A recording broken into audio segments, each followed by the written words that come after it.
conquer the night. If I can make it, if I try to draw the red light, I could run through the fire, I could conquer the night. If I can make it, if I try to draw the red, I could, I could, I could, I could run through the fire.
conquer the night. If I can make it, if I try to draw the red light, I could run through the fire, I could conquer the night.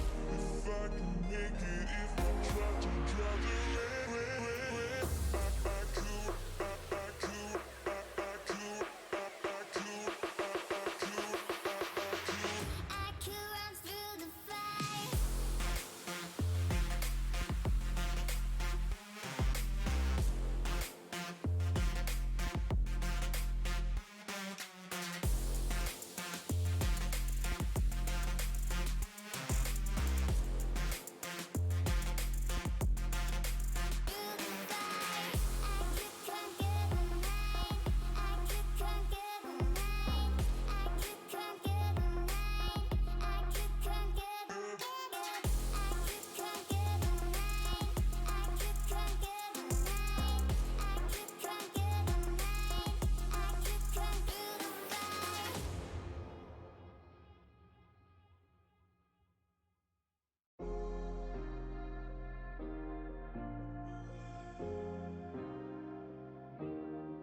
Keep thinking that I could have done something, but now I'm left with an empty heart. No making amends, no waking up beside you and holding you till we forget it all.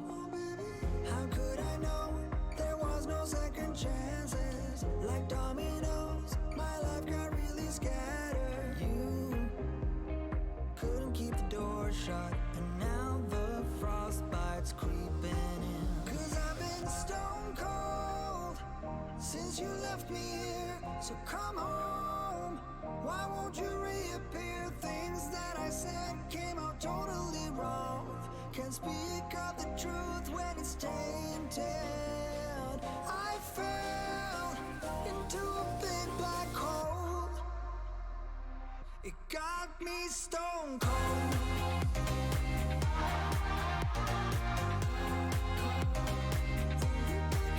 You got me stone cold. You got me stone cold.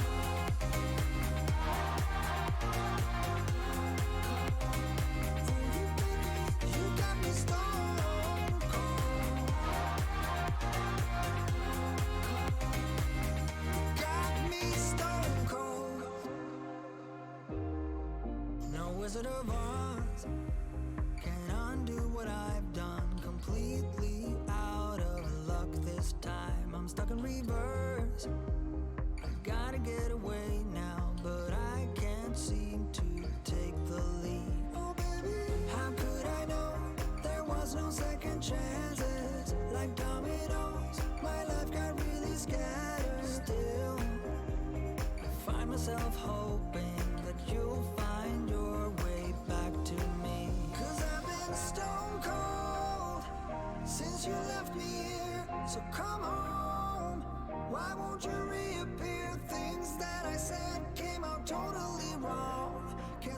speak of the truth when it's tainted. I fell into a big black hole. It got me stone cold.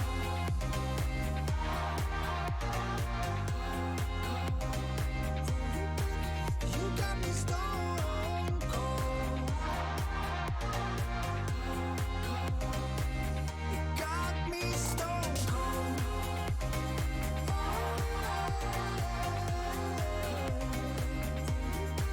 You got me stone cold.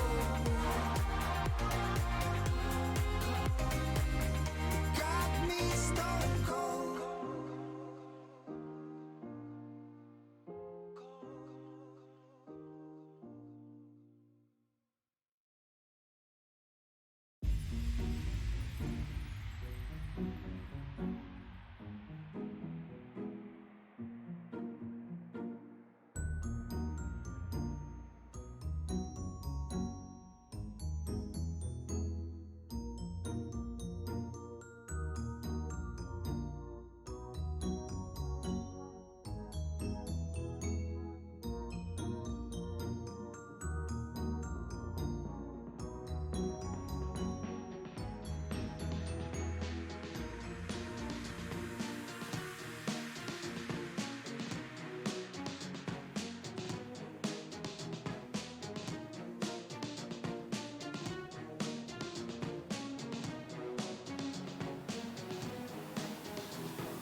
Hello and welcome to the Badass University All-Stars Season 2, Week 2. I'm McCready, returning for Season 2 because I loved Season 1 so much, and I'm loving what I've seen so far.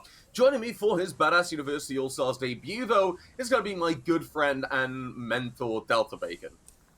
Good friend. Mentor. Don't know what you're on about. But yeah, I saw Season 1. I thought I'd tag along. I thought it looked alright. I'm here to join, so there we go.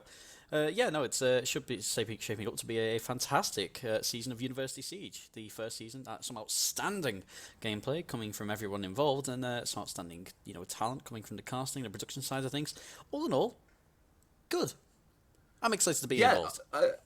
I think when you look at Season 1 compared to Season 2, it's just bigger, better, and stronger. We're bringing a lot more talent, a lot more production quality, and a lot more teams to bring you more games to watch. So let's talk about these games just a little bit. We've got a couple coming up that I'm very, very excited for. we've got, when we look at these rosters, Tom, we've got some very strong teams, especially in the first game that we're going to see.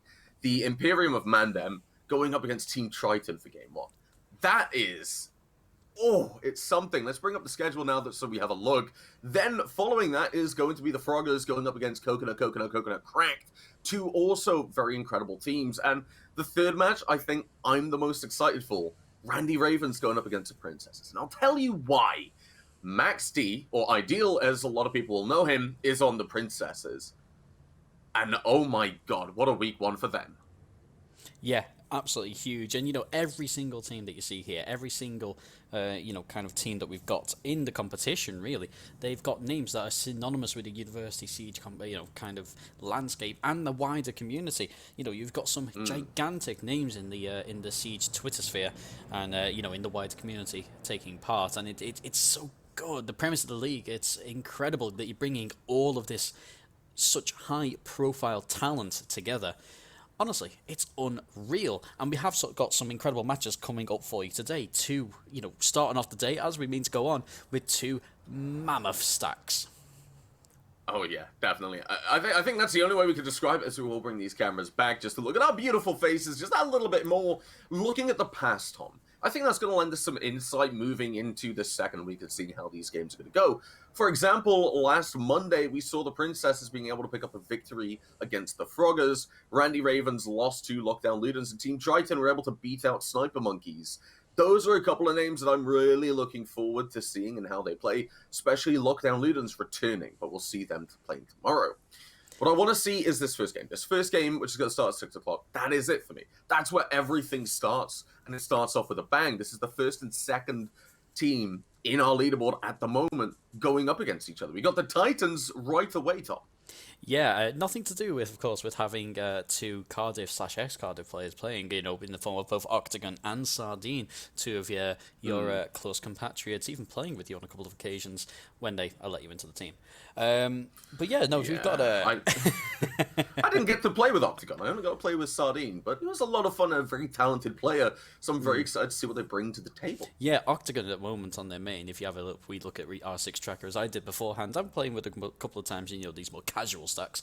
One thing I can say, the man's got an 83% headshot percentage. 83%. It's scary. 83. It's ridiculous. It's ridiculous. Yeah. And like the average in Siege is 40%, and when you're as washed as I am, it's like more towards single digits. But 83%, that's ridiculous. So that first shot lethality is absolutely there with this player on the Team Triton. Imperium of Mandem though, top of the league, you don't get there by by slouching, by being lazy with your frags or your strategies. You get there by fragging, by winning your ones. So it's going to be an absolute frag fest, a dogfight, this one. Yeah, there's another player on the roster of Team Triton I want to point out, and that's going to be Replay. Replay is a substitute that has come in for Team Triton as we bring these rosters up so we can get a real good look at them.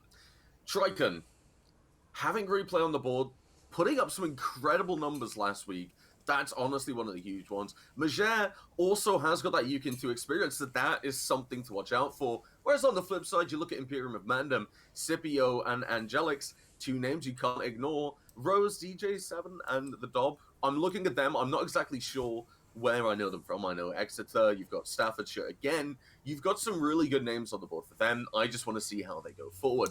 But Scipio, being in Fuking Zoo last season, has that experience, knows exactly what Bool's all about, and no doubt we'll be bringing that in. We're bringing the enthusiasm that we saw into the games this week. Yeah, a full 30% of the players on the board this week being from Staffordshire. Incredible esports ecosystem. It's actually quite rare to see a stack that hasn't got Swansea in there, given what they've accomplished over the last couple of years. But yeah, like we say, 2 stacked rosters. Both very capable of fragging, and this one, it's going to be dirty. I don't think we're going to see too much in the way of like high profile strategy when you've got players who can just go in and hit heads. It's nuanced though, isn't it? Because you can counter good aim with good gameplay, with good strategy. If you can pincer a player, it doesn't matter how good they are at flicking. You put 3 angles on them at once, you're going to take them down. So it's going to come down to the nuances, and it's not going to be one team overpowering the other. It's going to be which team blinks first. Now, Tom, I want to point out something on Majer's side that I really feel it needs to be said. Majer is an absolute gunner with that SMG-11, Hmm. and I think there's a clip of myself and Yukin in, I believe it was Epic Land Quals, when they were trying to push into Yukin 2, where I've seen Majer landing a headshot on, I think, first or third shot, all the way from pipes on console outside the breach behind the car, taking out a sledge. That's some skill and talent that you are drawing through. And you're saying, well, looking at Team Triton, I know 4 of the players on there. I know 4 of them are incredible. Matums, that unknown entity, has a lot to bring. So I'm excited to see how this goes. And then you've got Majer going up against Angelix. 2 players of the same unit. I'm very, very... I'm feeling the pressure. I'm feeling the tension. It's starting to build, man. And yeah, we say Matums is a bit of an unknown entity, but this is a player that has hit diamond, and again, you don't get there by being a slouch. You get there by being rather bloody good at the game. They have since fallen. At the moment they're sitting in Platinum 3, which means that's more dangerous. And you know why? Because they've been up there, and now they've got something to prove. This is the perfect arena in which to do it. Yeah, because you look at this as we come back to us. Badass University All-Stars. You're not just playing Newell or NSC, you are playing a league which pits all of the university players, the very best, the very top, against every one of them. You don't get here, like you said, by slouching. You get here by outperforming the rest of your team, the rest of your competition. And like you said, now you have something to prove. This is a huge platform for a lot of these players to possibly look at new teams, new opportunities, new forms of progression. Honestly, Tom, this is the platform for these players to really step up. Yeah, you're not wrong. As well as the NSC and the Newell, this is a competition that really allows players to set themselves apart, because this isn't just them being the part of an ingrained roster, a roster that doesn't change for years in some cases. This is part of them creating a team from nothing, starting their strategies, and giving them the chance to shine in that kind of high level competition. At NSE and Newell, one of the great things about them is that they're great levelers. It's quite rare that you get these huge stacked rosters. Perhaps you have got your Swanseas, your Lancasters, your Liverpools, but one thing that you don't get is a 5-stack of just utter outstanding talent, and that's where Buell steps in. That's where Buell takes the cream of the crop of the University Siege scene and just says, do you know what, all of you, let's just make some teams, and then just have a right good go of it. And this is where they get to play their trade at the highest level. Yeah, so we're going to see exactly where they're going to be able to apply these skills and show us exactly what they're made of. When we take a look at the map bans, because looking at this right now, we're seeing Autoban coming in. So Oregon and CAF taking off the ball completely. Both of those maps are going to be banned out for 2 weeks for both of these teams because they've played it before, to make sure the repetition's gone. Chalet and Villa will be removed as well. That Chalet, I'm not really surprised. A new map coming into the pool. Just saying, okay, we don't want to learn it. We might have had theme park strats anticipating it being in longer than it was meant to be, with Villa to follow by Triton, which doesn't really make sense. Then, when you think about it, you have got Coast, Cons, and Club. Shockingly enough, they're being taken away from both teams, not really wanting to go to these more ranked stars, like you said, go to a more default, a more strat-based map. And Clubhouse, it's very difficult to really get the strats wrong, isn't it, Tom? See, that to me, yeah, it's one of them. Clubhouse, you've got very defined strategies, and it's the execution which decides them. It seems to me like, as the kingmakers there, the ones who ultimately had the decision of which exact map they went for, it seems to me like Triton have played it safe there. Go to Club on a map where everyone's going to be, at this level, pretty equal on their strategy execution. Everyone's going to know their strats because they are pretty universal. They're all going to be skilled in the execute. Where it's going to come down is a frag fest. Who can hit heads faster? It may sound daft, it is an FPS, tactical though it may be, it is going to come down to that. Who can click on heads more? And Triton, they're backing themselves. They don't want to take it to this strategy, kind of Rome fest that Consulate can be spread over the 3 floors. They're taking it to Club, they're taking it to this almost linear style of progression, and they're going to see what they can do to a rather dominant Imperium of Mandem side. Yeah, now I'm quite excited to see Clubhouse, because since Oregon's come in, it's definitely taken one of those roles as the default map a lot of teams go to. It's not been as long as Clubhouse, but it is something fresh, something easy that you can use. In doing so, it's seen a huge pick rate as soon as it started up. And, well, like I said, I'm not surprised to see us go into Club as soon as Oregon's taken off the board. I do believe that this was the first opportunity for us to see Chalet today, and we're not going to. I'd quite like to see one, but as it stands, well, we're going to be going to Clubhouse. A lot of things to talk about with Clubhouse, mainly the bans. If you don't go for those standard bans, well, then something is definitely in the mind of a team, and the game's going to play out a little bit differently. 9 times out of 10, I'd expect to see a Thatcher, Maverick, Wamai, and Cade. Maybe not the Wamai, that feels like a bit of a free spot, but the other 3 operators, if they're not on the board, the game's going to play out a lot different to how a lot of teams necessarily want it to. So, Delta, you don't really look, when you think about it, right, let me just explain a little bit, and then I'll let you get into the nitty-gritty, because I know you like to. Your Thatcher, well, that's a ban that just speeds everything up. A lot of teams have ways to work around stuff. The Maverick, well, you can't Maverick trick if that player is banned off. If there's a Cade, well, then you need the Maverick, which is why the Cade's going to get banned. Yeah, and that's the thing, if teams deviate from that, that's when it's going to become more of that strategical element. That's when you're going to see teams more lean to, how do we actually hold this breach, which is going to get opened? Keeping Thatcher on the board is one of the most powerful things a team can do, and a lot of times you tend to see people teams take Thatcher off the board first. I think that's a mistake. I think what you should be doing is, even if you're on attack, if you're pushing first, don't go for the default Thatcher. Put it in the enemy's hands, because at that point, what you're doing is you're restricting them from taking an operator that they might want to do.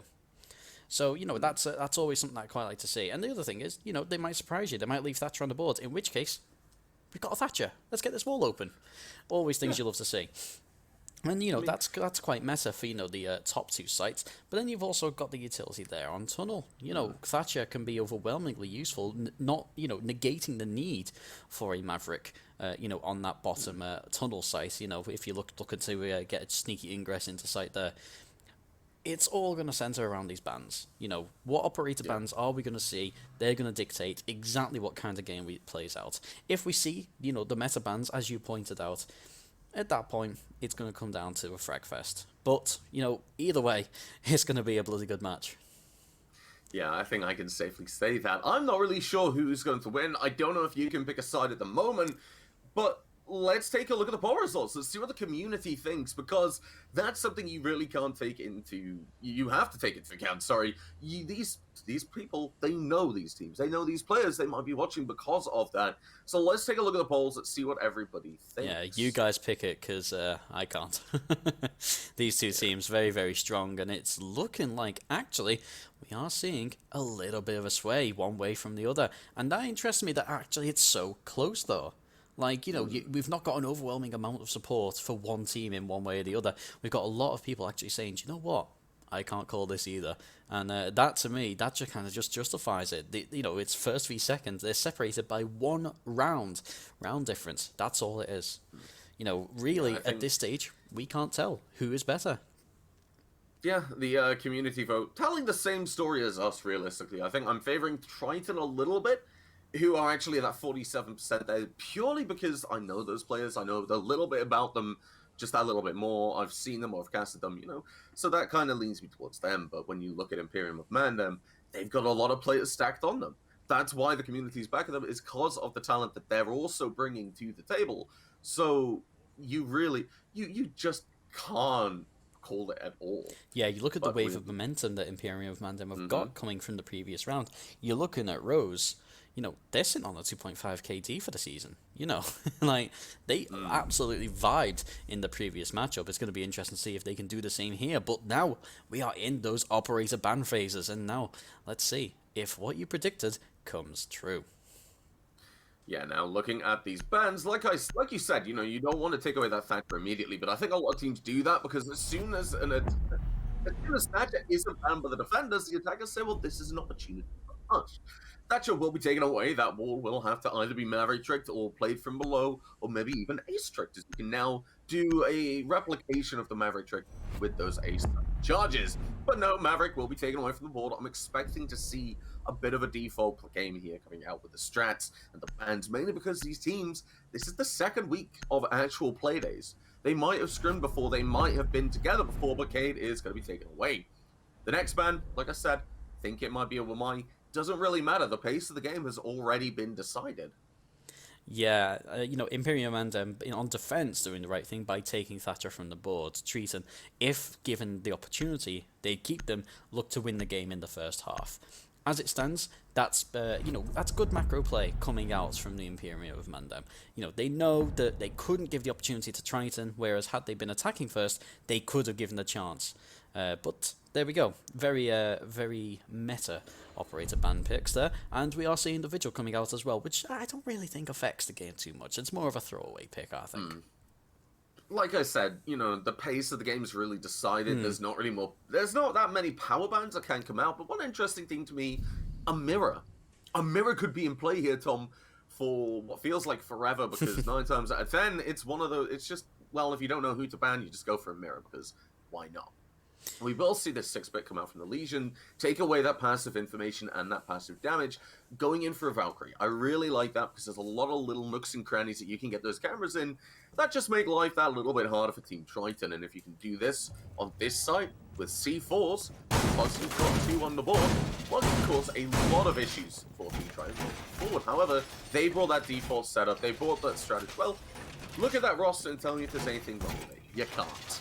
You can't, can you? 2 very strongly packed rosters in terms of both players and operators, and it's going to be interesting to see exactly how Triton approach getting this all open. I would have hoped to maybe see an IQ going underneath, take bottom control, get those bandit charges taken care of, but they're going to be playing the lottery against bandit there. I mean, you can still do that with Astral Sophia. That's what a lot of teams will opt for. They'll go below, they'll impact the floor, and they'll try and play the vertical. So then it realistically comes down to how well can the defenders hold the bottom floor? How can they deal with these roamers? Now, Valkyrie camera going outside for Rose will say, okay, if you're playing in rafters, well, now you have that little bit of safety. We know if they're coming up against the wall. Well, you'll be able to have that information. You know when to pull back. That's a key point, because losing that player in rafters is something you expect. If you keep that player alive for the late round, well, that's just that little bit better.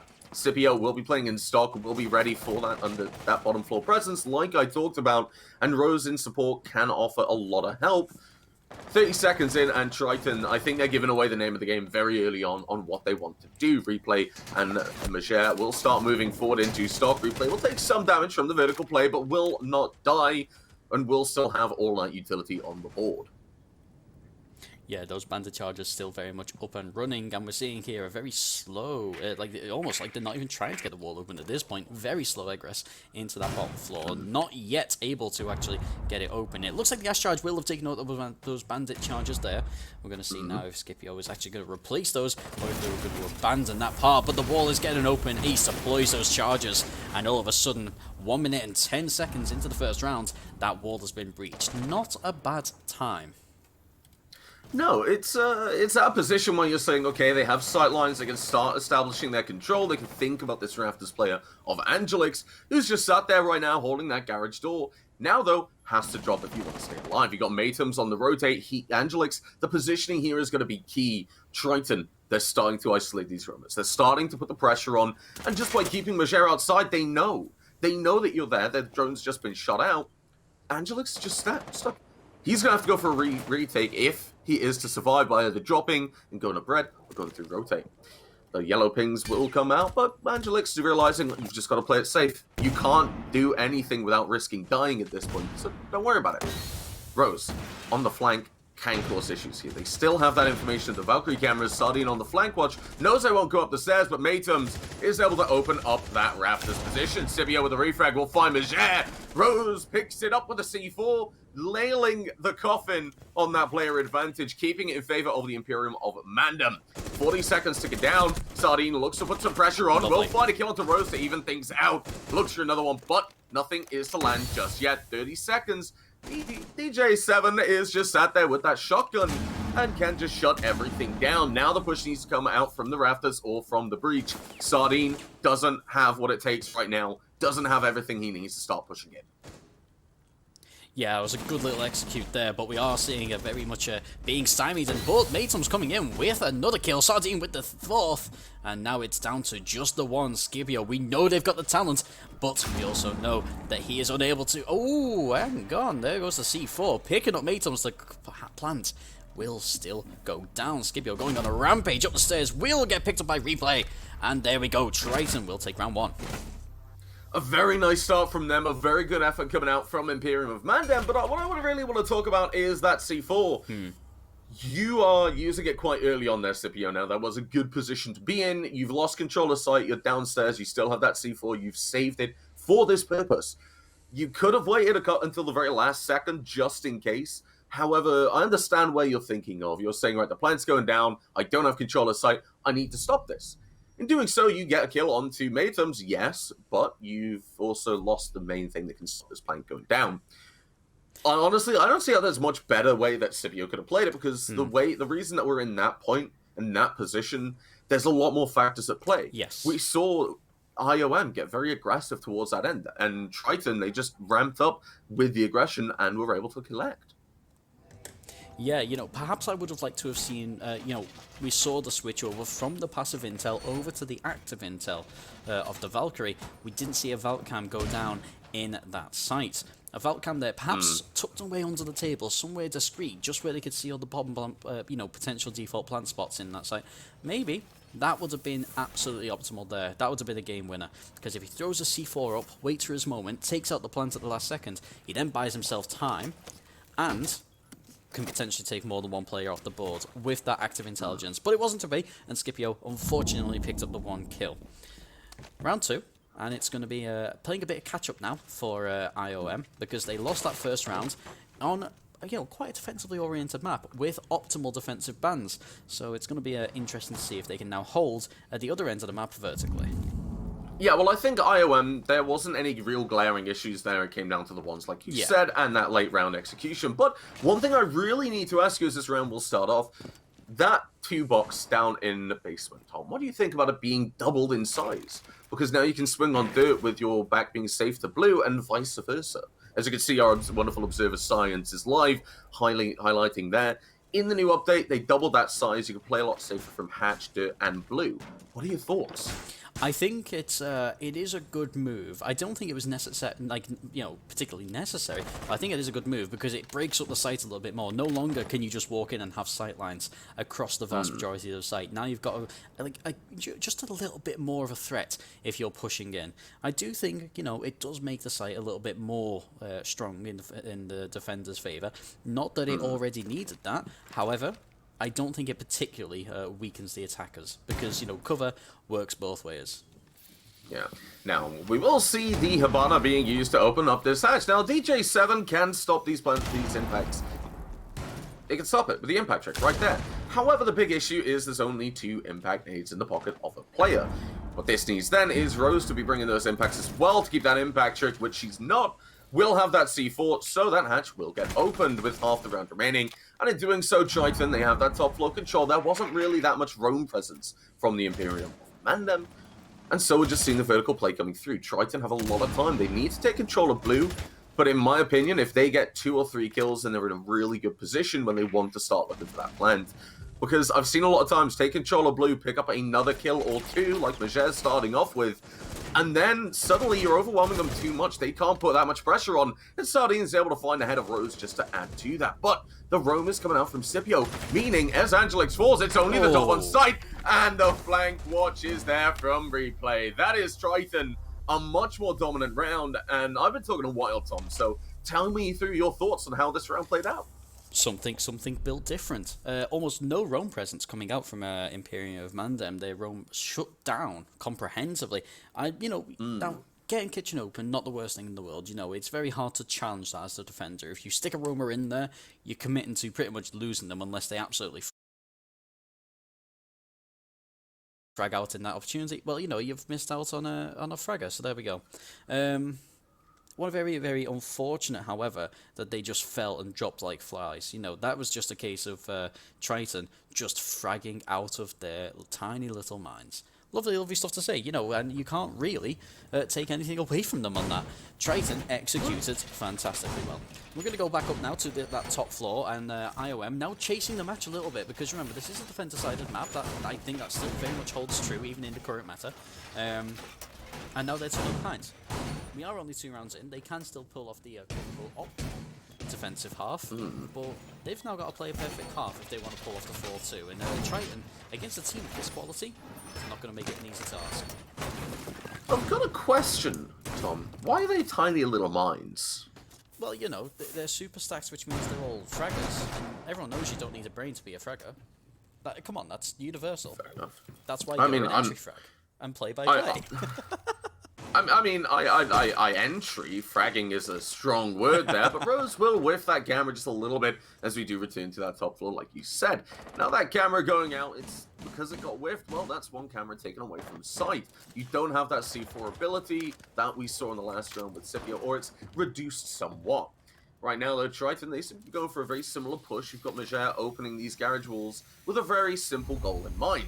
In opening this up, you can get your eyes up towards the rafters rotate. Now, Major might have scuffed it a little bit, but still has a lot of pellets to work with because of that ace on the board. In doing so, well, you shut off the rotate. That rafters player, they're isolated. Open up the breach, they can't go anywhere. That's why Scipio's playing where he is. He has that downstairs control, and he has a C4. And he's going to pick up those bandit charges, and I think with that C4 in pocket, I'm getting kind of excited, but it's not going to do anything. What he's doing right now is moving the pellet to shut down the common rotate spot, which the attackers favor making, while Rose is busy being put in a tough spot.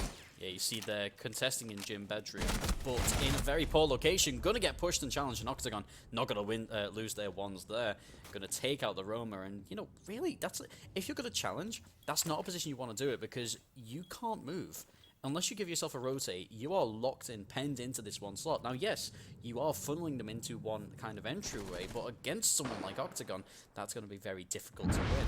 You know, that was potentially two of the best fraggers that we see in University Siege going up against it. But so far, Octagon's come out on top every single time. Yes, now this breach will start to get opened up, and yet again, Angelix in a very difficult position now, because like I said, you've committed a lot of utility. Your player is stuck there. Now, the rotates of that rafters position, the player on garage door, and the breach being opened by Matums, well, Angelix, there's very few options for you right now. Replay being down below is going to be looking to put the pressure on, but doesn't have to. That's the biggest thing. Angelix isn't forcing the attackers into uncomfortable positions. You see Sardine and another player, well, they've got control of construction. You've got the players on the breach, and one player looking for this flank watch. Scipio looking for that first kill. Replay will get down and takes damage. But the question is, who from? Looks like it's the vertical play from DJ7 that will be taking him down. And Sardine is able to find that refrag, at least keeping the player advantage for Triton. This is what we keep seeing over and over again. But Angelix is able to confirm that kill onto Replay. Doing so, Scipio will fall at 2 versus 4 with 20 seconds left. Triton have control of the site. They can go for a plan. Angelix is going to get picked up from the breach by Matums. Dob looks for the refrag, but Sardine's just there. He's behind him. And Triton, well, they've got a 3-3 split at least. And the crucial thing is that it's dominant. None of these rounds are going down to the wire. You know, it's dominant. They had 30 seconds on the clock or more there. You know, they were in a very good numerical situation. And they could afford to drop players while they disposed of the last 1 or 2 defenders. You know, Triton playing it extremely well. They're there for the refrags. They're hitting their shots, you know, very much more consistently than Imperium and Mandem. I can't help but wonder if perhaps, you know, the blue sides, they've come into the match a little bit cold. Whereas, you know, in comparison with their colour, Triton, they've come in red hot and raring to go. I'm just going to let that little comparison sink in. I love that. That's really nice, Tom. Oh, you thank you.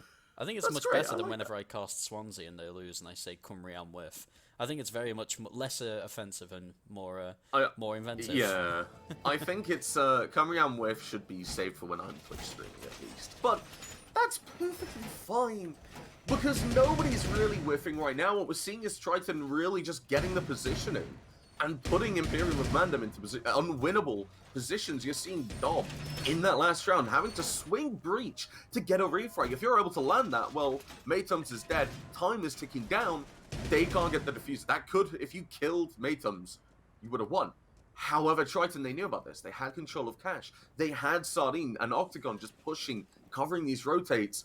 Dob didn't really have a choice but to swing on Matums, and right now hasn't been able to secure a frag. What I'd want to see instead of that C4 is bringing these impact nades, because if you're not going to commit to the roam game as heavily as you might see other teams, well, at least bring impact nades. Stop them from getting the kitchen hatch open. I mean, when it comes down to it, you know, the executes are great, but Triton, they're currently fragging out at 3.75 times the frag rate of the Imperium and Mandem. You know, Oof, if that's if a we're strong number. if we're not gonna if we're not gonna say Imperium and them need to win their ones, then what are we doing? You know, that is pretty much the story of the game at this point. You know, Imperium and them, they're you know, their strategies, they're there, but like I Yeah. said, it's come down to a dogfight, and at the moment they're a Chihuahua, Triton, and a Pitbull. You know, work it out. 4 kills combined on Imperium with Magic. Exactly. I think that says everything. It does, it really does. But I'll let you continue. I mean, I never really started.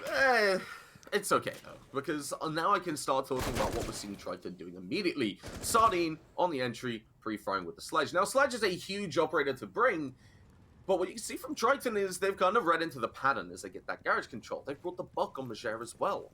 They know that, well, you have the ace. They don't bring enough impact nades. Now, what this really says to me is, well, they swapped out the Habana instead of the ace. On the Habana, you can still get the kitchen, but they brought the Heartbreach gadget as well. Now, you can impact trick it, but realistically, I don't think you're going to be going for this kitchen side. I think we're going to see a blue Garrett oil pit push, maybe some presence over towards dirt. Now, Sardine, his biggest task is going to be taking out Angelix down in dirt, who does have the ADSs. The frag grenades, well, they're not going to be an option just yet. But Sardine can comfortably take this gunfight, knowing that the entire round doesn't hinge on him being alive, ready for that vertical play, because, like I said, you brought Majere. Yeah, I mean, let's just appreciate just how well Triton carried the momentum from the previous game. Imperium and them, you'd be expecting them to come into the game really, really strongly. You know, they're top of the leaderboard. They had a really good game last week. You know, they were home in time for tea and crumpets, but they just haven't recaptured that momentum in the same way that players like Maytums have. However, I think that's the first time we've actually seen Imperium and them pick up the first frag. But there's the refrag, and there it is. Sardine picking up the extra, and all of a sudden it's back to Triton having the numerical advantage. Yes, now the big name of the game for Triton is you need to keep that main stairs player there, because in doing so you shut down that long angle, you allow your players pushing into boot to take control. They can't rotate around, they need to deal with Dob and DJ7. Well, they need to push through if they want to get control. Triton can push onto one side. They hold blue, they shut down the rotate alongside main. Scipio has got down while we have seen Octagon be taken off by Dob, but like I said, Triton, they still have one more player than IOM up at the moment. Dob will be able to even things out though, 2 versus 2. DJ7 able to pick a player off of that roster. Maytums is looking to push on the side, but Time is going to win the Imperium of Mandem's first round. And it felt very shaky, but it just came down to Triton not wanting to push. They didn't feel as composed and coordinated as what we saw before. I think it came down to that frag on Octagon, who was pushing up blue, I believe it was.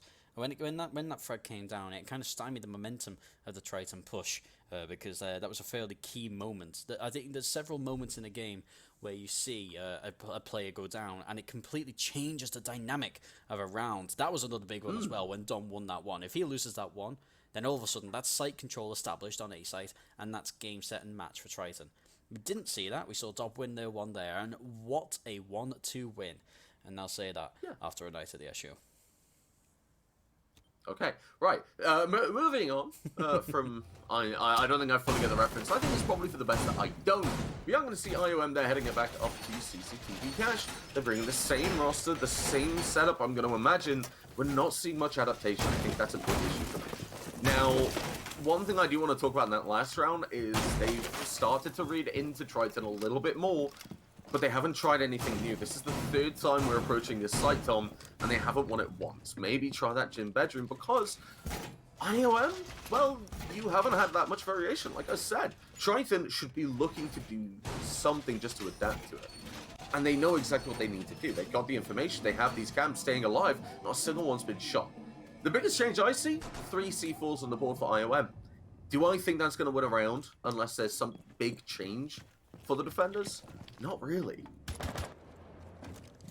Interesting placement there of the shield. I would have perhaps liked to see it over a little bit away from the wall so that the smoke could rotate freely between red stairs and red hallway. That's not to be the case, and if they do tuck in behind that shield, with a push from construction, they're going to get trapped. They're going to have to start winning their ones, and it leaves them bare to an assault from red stairs. So perhaps an interesting thing that Triton, if they've drawn it out and take a look at it, they could take advantage of. They're going to start pushing and putting some pre-fires through the doors. No kills picked up on the random, but it's always worth worth a try. Octagon perhaps looking to breach in through gym bedroom and provide that pinch action, which is crucial on this site. The drone's coming in. Yeah, no. Dob, he as yet unseen, but will get spotted out. Octagon spots them there. He'll pick up the drone. He'll pick up a second, and he'll just deny that active intel to this Triton offense. Yeah, you say active intel, but it's at least giving some passive information at the same time. Well, no, it's a Roma. They're gonna have to deal with it. Dob's gonna open up that line of sight. It's gonna try and catch Octagon off guard, but it's not gonna happen. The opening pick, as almost every single round so far, bar the last one, well, that's going in favor of Triton. They have control of Logi, they have control of Master Bedroom. No real response from IOM other than Dob trying to ramp up the aggression. The players of IOM, they're just sitting there. They're playing safe, they're holding. You've got Scipio on the roam, but it's not really going to matter when Sardine finds another kill on 2 birds with pre-fire. That shield and red I do quite like because you can see DJ7 has a little bit more to work with alongside that C4, can drop down in case a retake is needed, and Angelix will rotate around from that Raptor's position. Time is starting to tick down. We are starting to see IOM, they're looking a bit uncomfortable with 2 players at least on the red stairs, possibly 3. Sure, they can drop down, but, well, why?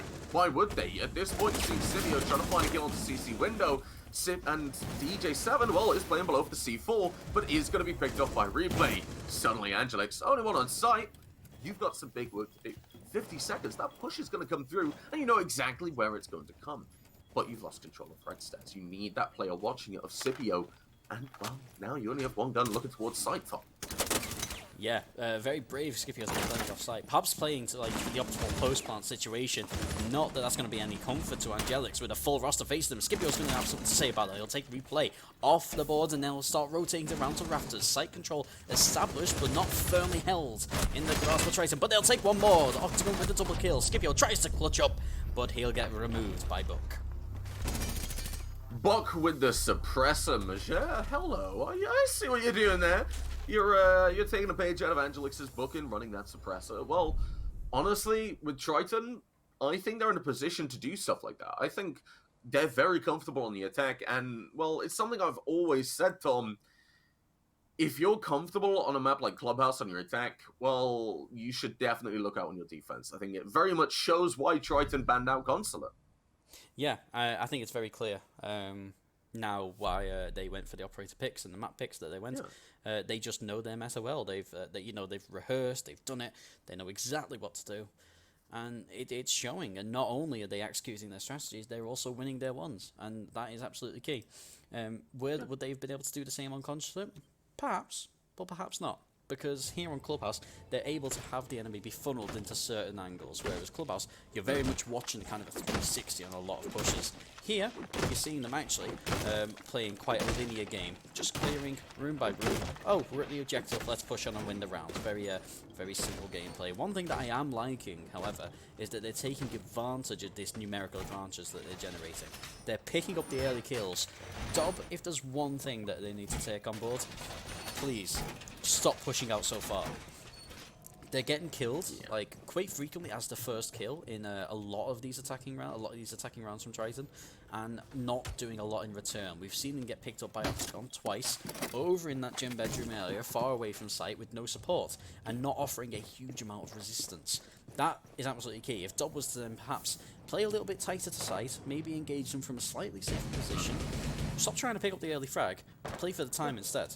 Because IOM, the only round that they've won so far, in round 4, was on time. I think that's quite telling. That is exactly the most important thing that you can really discuss at the moment right now, is in that scoreline. It is Team Triton, well, they've won every round so far with frags, whereas IOM have only won via time. That's what Gym Bedroom's all about, though. You can see right now Scipio playing in the Clash. Angelix will rotate around and has that kind of construction presence to give to put pressure on Triton. Now that they have control of Red and CCTV, well, this is great. But Octagon's going to shoot them off the wall. That bandit charge will go. Suddenly, Scipio realizes there's a lot of pressure coming his way. They might need to pull back to construction. Doing so, you just have it tiered defense. Replexy will take down some damage from Angelix looking to support Scipio. But Dob's also going to take that damage, playing construction. Now Sardine has a real opportunity to just cut them off and shut them down. Scipio has to rotate as well. Will play for Island rather than a full rotate, but Rose on Jacuzzi will be taken away by Mateums. Now, IOM, they need to start thinking about how they're going to come back to site. Do they commit to this kill? And with Angelix being able to equalize things, well, maybe they do. Scipio is going to go on the hunt. He's going to get hungry. He has a C4 in pocket. Can't get a lot of that. But we'll look away at the very, very worst time. Still playing in cash, looking to fully commit their life at this point. Let the construction players pull back. Scipio, you're going to die. Take some of them with you. Yeah, there's no retreating in this scenario. You know, Zero and Sophia, they're going to spot him if he just attempts to go. He's going to actually get tight to that wall, going to look to play the shallow angle. But he's going to just be hidden. He's going to pick up a few hits onto Zero, but not the kill. And it slows down eerily for just a second there. But the big kill comes out as well. The down over onto Zero. The kill comes out from Scipio onto the Zero, and now it's a little bit of a dogfight because Treated, they're unable to push past, and the second kill coming out. That's a lovely frag. Big impact frag coming out there as the game devolves, this time in IOM's favor.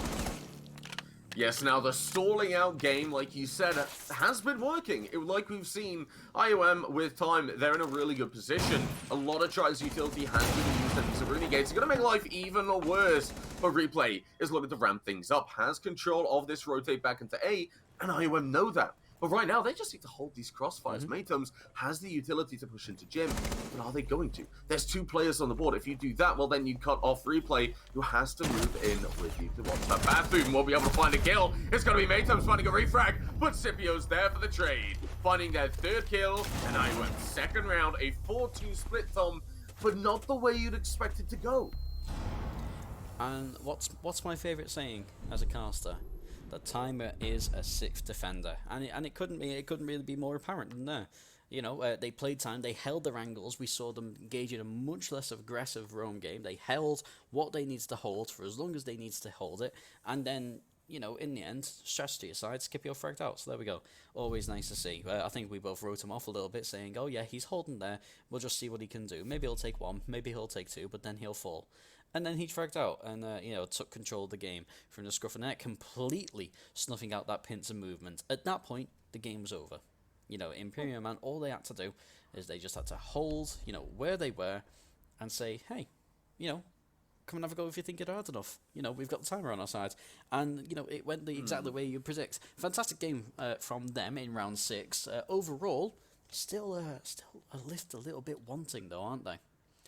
Yeah, well, now that we have a pause, let's really talk about that last round. That's what I really want to say. Now, Scipio, yeah, I said, right, you're going to die, just take as many as you can with you. Well, there is a little asterisk with that. Oh, Scipio's in this position, he's pretty much dead.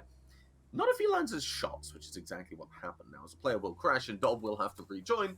Like I said, it's just stalling out these players. Scipio and Angelix holding that position, holding that little bit of construction pressure, and holding cash. Well, in doing so, they were able to just slow them down. They were peeking the angles, they were pre-firing doors, and then that made Triton worry. It said, well, do we really want to go peeking this if they're going to pre-fire every single time? In that case, we're seeing Sardine also not applying enough pressure on that construction area. That's allowing the freedom of movement Angelix and the Dob need to hold that construction and hold for Scipio at the moment. That's where we saw a lot of that round go wrong. As soon as that breach went open, yes, Rose died, but a lot of the pressure, a lot of the legwork of the team is being done in cash, so maybe Rose, that was just unfortunate.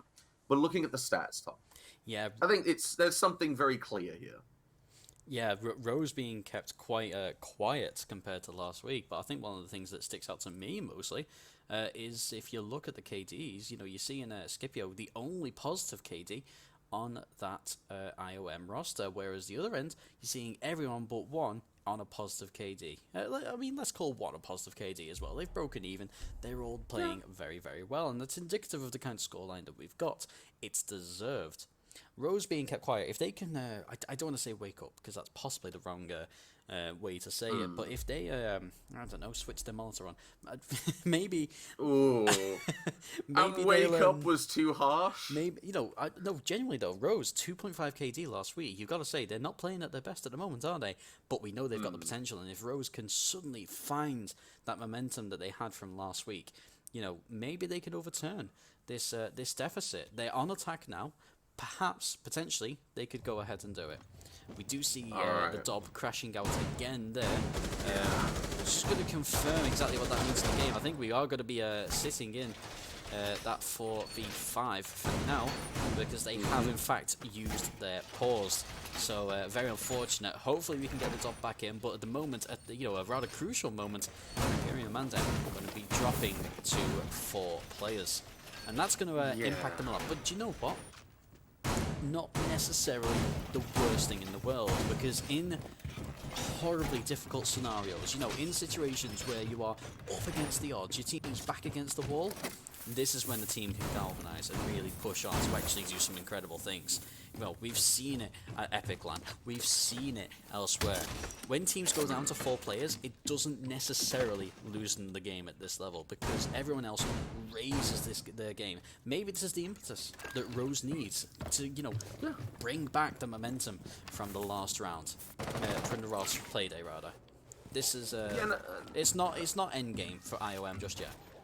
Yeah, like I said, the only reason that we can see this round starting with 5v5 is if Triton decides to kind of use their rehost to get them back in. Although 30 seconds has passed, it's not going to happen. Triton, they're looking at this and they're saying, okay, we're attacking, let's get this early advantage. They have a player taken away.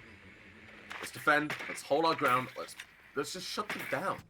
Because now that while the Dob is in and you can see them on that UI at the moment, well, there's nothing they can really do except hold flank cams. And when you're joining a game in progress, a lot of issues will arise graphically. You can't really trust your eyes at that point. So realistically, IOM, a player down immediately.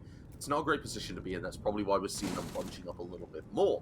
Scipio will have 2 drones droning in for him, and this doesn't surprise me at all. In last season, we've seen him being a very defining factor for the Fuking Zoo, a huge playmaker, and someone who can make opportunities.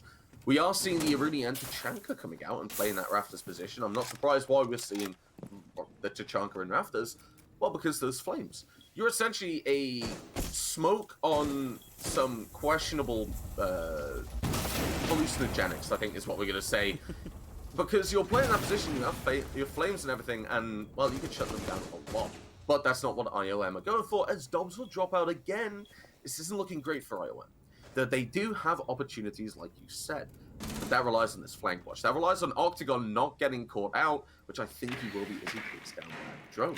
A minute ticking down on the clock, not really that much pressure. We're just seeing Scipio clearing this utility and opening lines of sight for his team to use. But there's no Heartbreach really being used. There's no Heartbreach that's actually having an impact in shaping this round so far. Yeah, now we're seeing the utility now really come out. You saw the Ash get wasted by one of those Rudy charges. We see a kill coming in from Angelix. That'll leave the odds, but Triton bouncing right back. All the frags start kicking off at once. We see a C4 going out. Don't think it's going to hit. It's on the wrong bomb site. And now it's down to Replexy to try and clutch up. The diffuser goes down, and he's going to start rotating around towards Cash. He doesn't have the bomb site at the moment, but he clears out Cash. He knows where they are now, and now he's down for a clutch. And if anyone can clutch, we know Replexy can. Incredibly talented player. They're going to start hunting for these kills. But 3v1, it's going to be an us. There's one. Takes out Rose. Still not quite on their game. He'll start peeking these other angles, looking for the extra kill. Stood right next to the diffuser. Will they go for a ninja? The fake comes out, but won't be sticking it.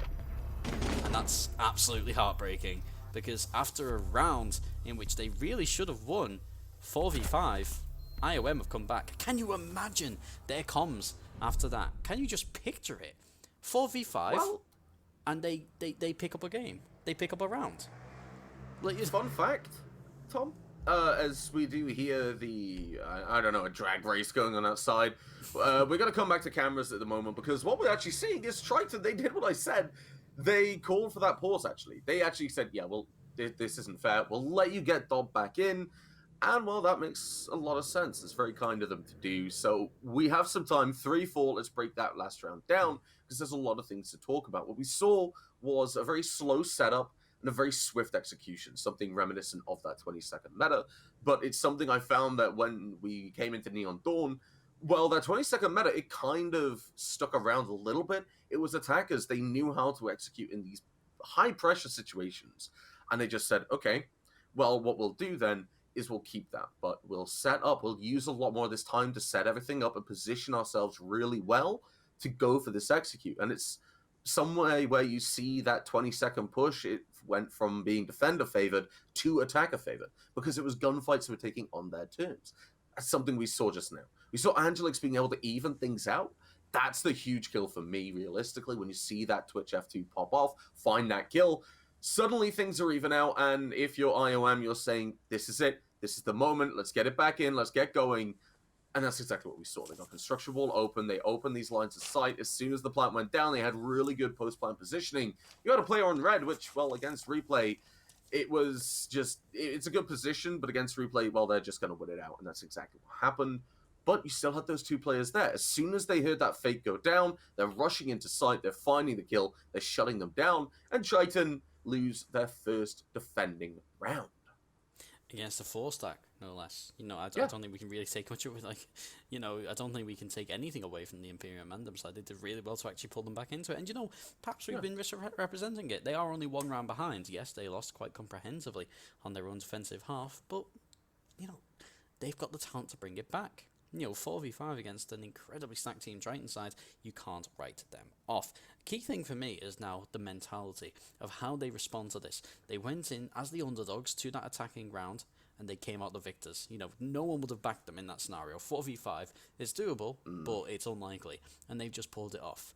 But now this break, it could go one or two ways. It could, be like a chance for them to calm down, be like, right, this is ours, we've got this, let's just go and play our game. Or they could lose that momentum. And if they lose that momentum, then that is an open window for Team Triton to come in and just slap them about. As they did, I think is quite fair to say, as they did in IOM's defensive half. But based on what we just saw against a 4-stack, Team Triton really don't seem that defensively sound on this map. And so perhaps they were hoping to really win the game in the first half and then just pick up a round or two in their own defensive half. Because it seems like actually their gameplay there was almost stilted. They weren't hitting their shots. They got bested by a team that didn't even have any pinches on the go. It was a 4-stack on that one side, really, wasn't it? So it'll be a very tough ask for Team Triton to actually bounce back from that one. Because let's face it, they threw. Yeah, now I think the wider implications are something we really need to talk about because, well, we saw Triton, they were prepared for a typical push that mimicked their own, let's be honest. Well, they had that Tachanka in the rafters looking to deal with the garage presence, and then as soon as that breach is open, well, you have that LMG, you start dumping rounds down range, you have a real good opportunity to fight back. You can flame off the power positions that the attackers want to take to put pressure on you and kill you, and then you could just rotate back to side. But that didn't happen. Like you said, that 4-stack over towards construction, well, that might have been actually the adaptation to losing that player. It's saying, okay, well, we're a player down, let's all push together, let's play for refrags. We can't allow them to get another kill that is unanswered.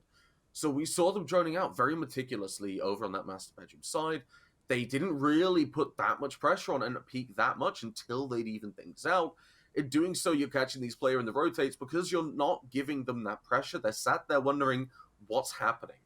And if they're not cottoning on to the fact that it's a heavy construction side push, well, then they might be sitting there waiting for that late round presence. I think that's what we saw happen to Replay, what we saw happen to Matems, most importantly, and Replay. Because, well, like we saw, the C4, it went off on the wrong bomb site. They didn't have that information there. They thought it was a default take. They still didn't really understand what was happening until the very, very end when Replay was in that 1 versus 3.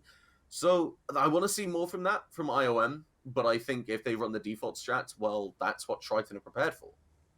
Yeah, and I think one of the things as well is that you look at how they adapted to that. They adapted really, really well. Now, typically we see teams try and stick to almost like a rule set, a set of guidelines, on attack on that top site. You got to open up that top wall. You've got to take rafters control.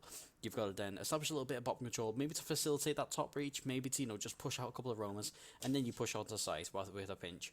We saw that thrown out the window there, didn't we? Absolutely thrown out the window there. We saw an IOM side that kind of deviated away from that and was able to actually really just take control by clicking on heads. Not something that we'd have pointed to them doing in that first half. Very, very strong performance from them there.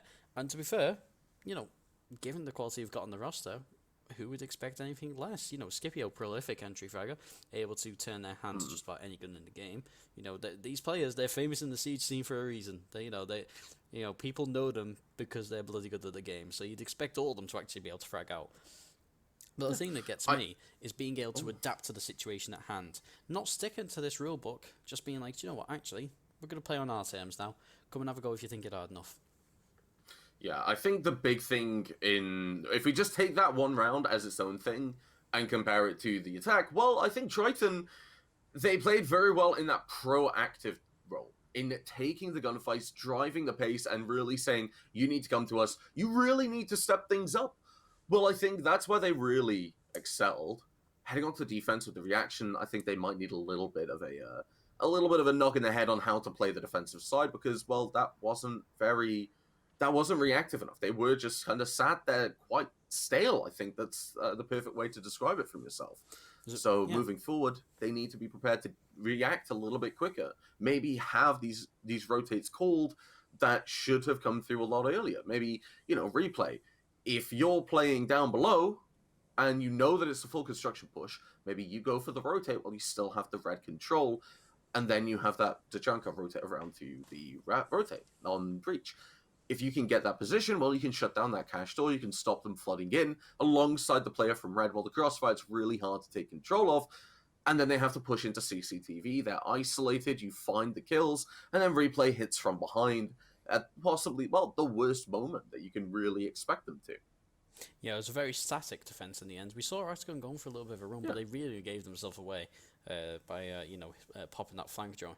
Not that wasn't the right thing to do, of course, but by giving themselves away, maybe them pushing up a little too soon when they were still watching the flank, they lost there. And then by not having any threat to their rear, any credible threat, having through their fantastic drone game, knowing where all of the defenders were, they did incredibly well because they had all the confidence. They could be like, you know what, let's go and take these fights because we know no one's coming up behind us.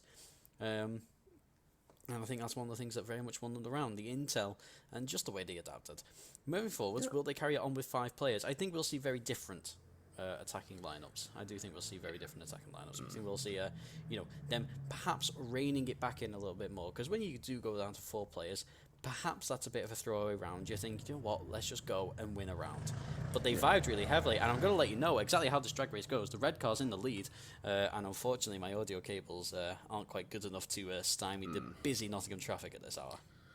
Right. Well, because we still have quite a bit of time, I'm going to answer a few questions chat are asking right now. Well, first of all, why are there steps by my door? Well, my room's a little bit lower than the actual room of my flat. I'm seeing quite a lot of step door jokes. I'm not going to touch that at all, Delta. But yes, I think the most important thing I need to touch upon is what I'm going to show you right now. Don't you make that joke, Delta. What I'm going to show you is, most importantly, my 21st birthday present while we do wait. Comrade DeVito, courtesy of Mama and Papa Creedy. You absolutely love to see it. Right next to such classics as Delta Bacon on my wall. McCready got from my uni, which, incidentally, like you said at the start, Sardine and Octagon both attended. So, a little bit of a distraction while we do wait for these players to get back in the lobby. Hello, Bill. Welcome to my crib. You'll see here a cardboard box. Yeah. So, interesting story. I've got a chair, and it makes scratches on the floor. We bought a mat. Stops it from scratching the floor. That's not as interesting as Comrade DeVito. Probably not, but I think, the podcast is running thin on a few ideas. We were brought on for other stuff. All right, we could talk about, my girlfriend got me. She got me the little chibis. Bro, I got the Zofia chibi, because I play a lot of Zofia. Oh, on this subject, let's have a look at, actually, we see Zofia coming out with a new Elite, and I want to get your opinions on this. Because I think it's better than the original. I think the gun skins are pretty good, but unfortunately, before we do get into context into the game, honestly, the players actually want to talk about World War II, Tom. For some reason, I really want to get into that. But we are going to be going back into the game as it stands, so That Eastern Let's Front. get right back into it. A 3 versus 4. It wasn't good. Was wasn't it, a Tom? good time. Oh my lord! It's a 4 versus 5 What? again. So I think we're just going on and playing. Triton said they've had enough. Screw it. We're gonna defend CCTV yet again. And honestly, this is the place for adaptation. This is where we want to see changes being made, Tom. And you know what? We've seen teams go down to 4 men and then win before. You know, you think back to Epic Land 31 over on the Rainbow Six UK channel. You think back to that competition. You saw Team 86 claim a UKIN 2 spot with 4 men at one point. I think it was Team 86. I may actually be mistaken, but there was one team that did that. Yeah, Team 86, and they played I think 4 or 5 rounds with 4 people, and then just spanked whoever they were playing against. Much to their distaste. If my memory serves, they played a map of Consulate. Someone had to take a break, so they played Clubhouse with 4 players and lost it. Or it was Clubhouse first, and they had to wait for a player to get back in. And then they got all 5 in, they took it to the 3rd map, and they won it all completely. Yes. Now, the timer ran out on the pause, unfortunately. Triton, they did everything they could to let IOM play with that full roster, but we are going to see a bandit trick coming out from Matums. It's not really going to work that much as intended, because those ace Selma charges, you can only get 1 wall. If they put it down on both, well, that's a tough position to be in. Scipio, speaking of tough positions, is able to find this opening kill. No more bandit tricks, no more bandit, no more C4s, or nothing. Yet again, Tom, IOM have evened the man count. And what an important kill to start with. Check your timer. That was like, what, 30 seconds until the ace charges kissed and greased the presence of that wall. You know, that's quite impressive going. And it shows that Triton perhaps a little bit lax on their defense. Yeah. They lost their utility to deny the breach almost immediately. Matums already dead, you know, getting colder by the second, and that's an incredibly fast turnaround from IOM. You can see they've come here and they're down to 4 people, but they're still in it to win it. Yeah, I think that's definitely the way to describe it. Like you said, IOM, they've been able to even things out. Now they know there's a player construction, and Scipio's going to be applying that pressure. 8 and 5, definitely the person to do it, but Octagon has pulled back. We're seeing Triton saying, yep, they're doing the same push. Let's rotate our focus around. They've got to kill onto Matums again. Well, now you have Sardine and Rafters, but that's a good thing rather than a bad thing. Sardine has that play that can be used with those lines of sight. In doing so, well, you shut down that CCTV window, like I talked about. You can get the construction crossfire. IOM, they still have utility to clear walls to open. They only have 1 ace charge left, and they don't really have that much hard breach because they're playing at that 4 versus 5, thanks to that wonderful timer running out. So, 50 seconds left. This could go either way. We're seeing that heavy construction push it again, but the C4's prep from Majer. They are ready. They know what they need to accomplish, both teams, and they know exactly how to do it. IOM, they're poising themselves to the push. The utility's going to start going through. The Banshees will be taken away. The frag grenade follows, and the C4 goes out. Will not find a mark because it's shot out of midair, and a Yana Gemini will lead that charge. Majer, Iron Sight Suppressor on the SMG-11. This is the moment to step up. The Ash will swing through, takes some damage, but doesn't get killed. And that breach is going to start getting opened up. And he's coming gone. 10 seconds left. This is going to be a bottleneck, though. And they know exactly where Majer is playing. He gets aggressive. He finds DJ7. And now the push is coming through. They want to win off frags. But Angelis is similar. Scipio find a kill. So does Rose. Starting with a refrag, but it's not enough. IOM will shut down Team Triton on their attack. Clubhouse, attacker-sided. Who'da thunk it? And that's 2 rounds. Not only attacker-sided, 2 rounds won in a 4v5. What's going on? What is this? I don't know. You know, that's the point at which you're saying, oh, he's going to throw out his smoke rounds. You know, I was going to say, oh, you know, this is, nice and easy for Triton. Just throw your smokes out. Hang on, that's not a smoke. And honestly, kind of disappointed. Like, I don't think Mute is the pick there. That is a absolutely gorgeous opening pick from Scipio. Let's not take anything about it. That's beautiful. Majer coming on strong. You know, almost clutching it up there, but not to be. Huge round coming out from IOM and drawing it level. You know, 2 rounds on the bounce, 4v5. Are we going to see a reverse sweep? I'm here for it. Yeah. Well, Tom, I'm looking at this and I'm saying very, very, very simply, okay, you're seeing a 4 versus 5, you're seeing IOM able to even things out, and oh my lord, they're winning things. They're winning by finding opening kills and pushing together. Triton, they're just not ready, I don't think. I don't think they anticipated that much of a defense, and they've lost that CCTV twice. They're going to be coming down to that bottom floor. And that's the right decision to make, in my opinion, because, well, if you lose something twice at this point, especially Triton, with that lead, you do not have the rounds to give up to keep trying it. You can't troubleshoot mid-round. That's the VOD review's job. So now you go to the bottom floor, you try something else. If that doesn't work, maybe try it again, but you got to go for that Jim Benjamin go. Or at least give yourself a break before you go back up. Yeah, I think there was a bit of a tactical misplay coming out. Oh, the Dob has returned, so are we going to actually see some 5v5 action over in round 10? That has to wait, though, because we are going to see Triton here trying to hold this bottom site. A bit of hubris, I think, perhaps coming out from not moving site after losing 4v5 first time round. Understandable why they wouldn't. The C4 goes out. It will get down on Rose, but it won't completely remove them from the game. Bit of early game damage, but not enough to make a gigantic impact at this stage. That, however, that does make an impact. Angelic's getting caught by Replay, and they will retreat. Their job's done. They've done their damage, picked up their kills, padded the KD. Now they can retreat. Life intact. Yeah. Well, now you're looking at this. Triton, 2 rounds. They've lost that opening kill. 2 rounds. They've lost because of it, and we've seen Imperium of Mandem being able to just step up and really put the pressure on. The Rome clear isn't going well. Triton have those players, and like you said, it's got pulled back. They got Aurelion on the hatch. They've got Sardine there with the C4 and the Valcams and the information. Whew, this is not looking great, honestly, because you're looking at Triton, they're saying we have an advantage. Why are we going to throw it? You have to waste a lot of utility to get this hatch open. You don't have enough to go around to another hatch. You can't go for a blue push and a kitchen. You need to use utility on this hatch. Like, Tom... I've been waiting for so long for someone to use that vault camp spot. I'm so happy. Right, IOM, they're trying to avoid the impact trick, but as soon as they open this hatch, they've got to find another place to push in. They need to take away the Banshee, the Aruni gate. There is a lot of utility that needs clearing, and Triton, well, they're just going to say, okay, give Scipio some damage. That's going to be the late round. Only DJ7 on full HP. So when it comes to that final push, well, IOM, they're going to have given away their position by clearing out the utility as they have right now. They're going to be all on low HP, bar that Habana, who has to push in dirt alone, because if you get caught dropping in this hatch, Sardine's just going to pick you up alongside Replay. This is a horrible position. This is where Triton needs to go.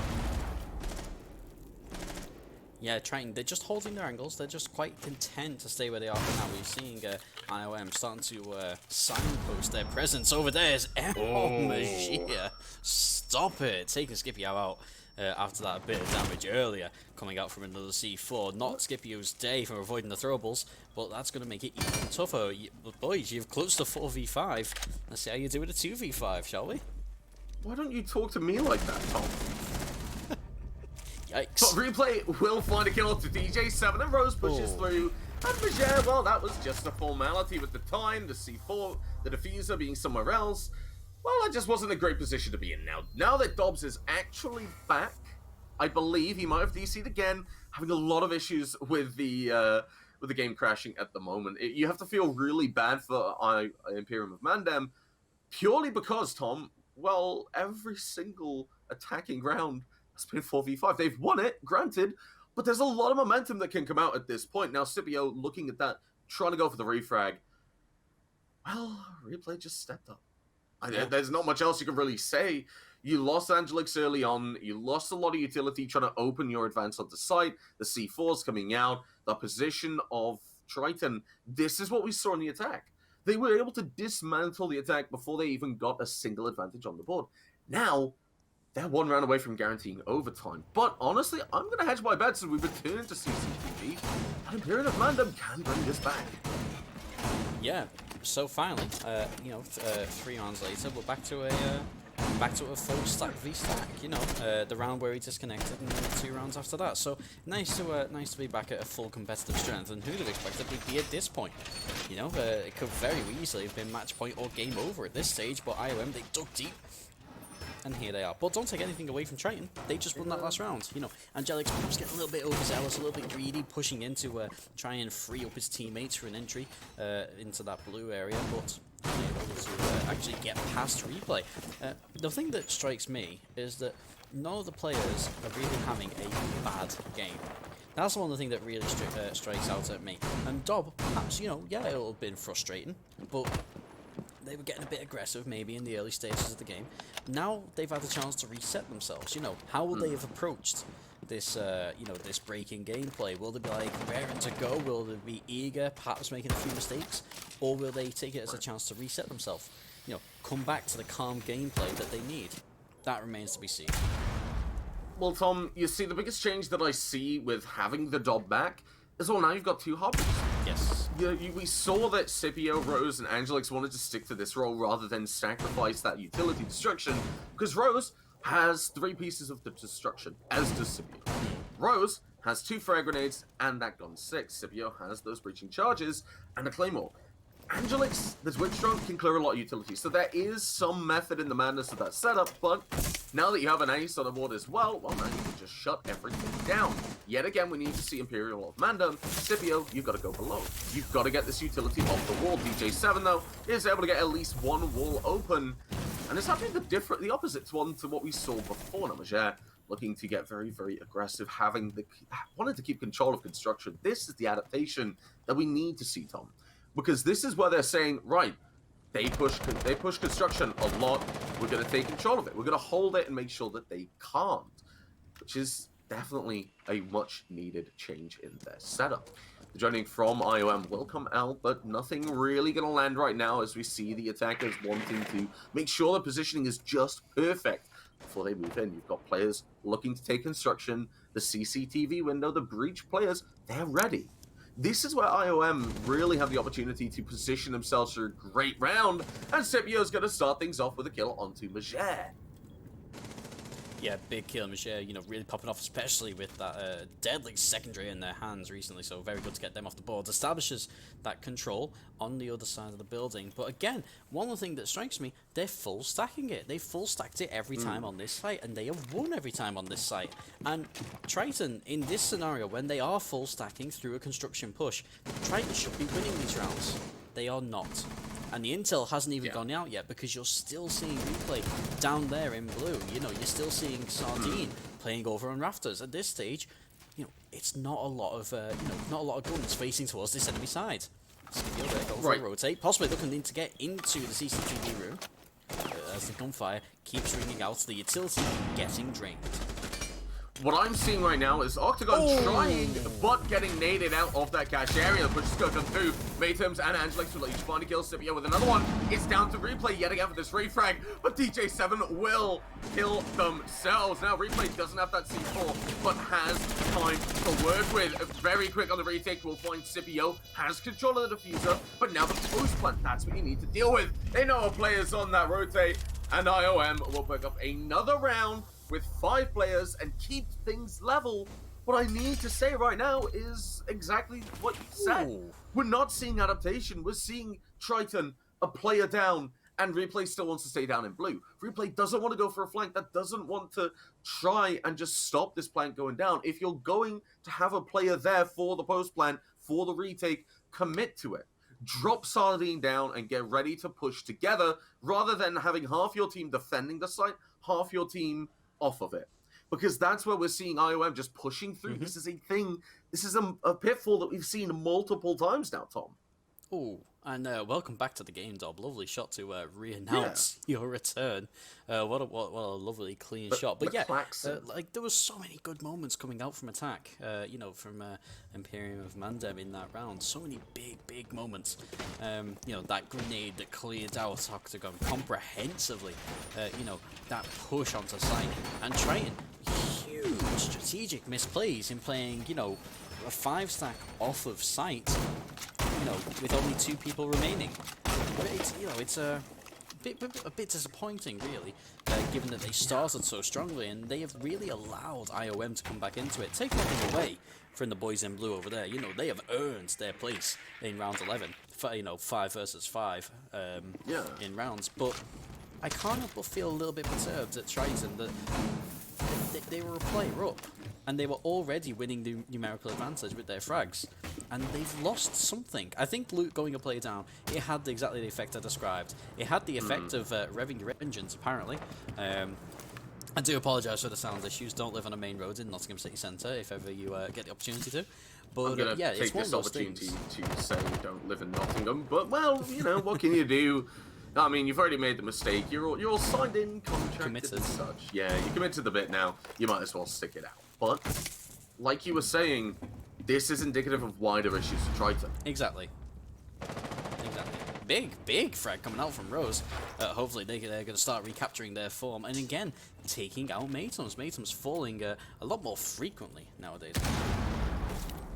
Yeah, now we're seeing from Atoms being that opening kill, playing that supporting role. Now the castle being taken away, that's a lot of that site rotation, that site development being taken away, the construction of it. But you don't have that anymore. You can't make these rotates, and IOM, honestly, the momentum they've had, with that player advantage, I see them picking this up. They're being practically ignoring this CCTV, the cash hold. They've got a lot of pressure over towards Jacuzzi now that it's open. And I think IOM, they're going to roll with this. They're finding strength in numbers, and DJ7 is going to be looking for a kill onto the main stairs. He's going to try and find that player, but Triton, the name of the game, is playing it safe on that side, making sure when this execute does come through, you have as many players alive as possible for the retake or for the hold. Remember, commit to one, not both. You're understaffed as it is. You have a split hold at the moment. You have a lot of players spread out, and they can be isolated with this information coming through.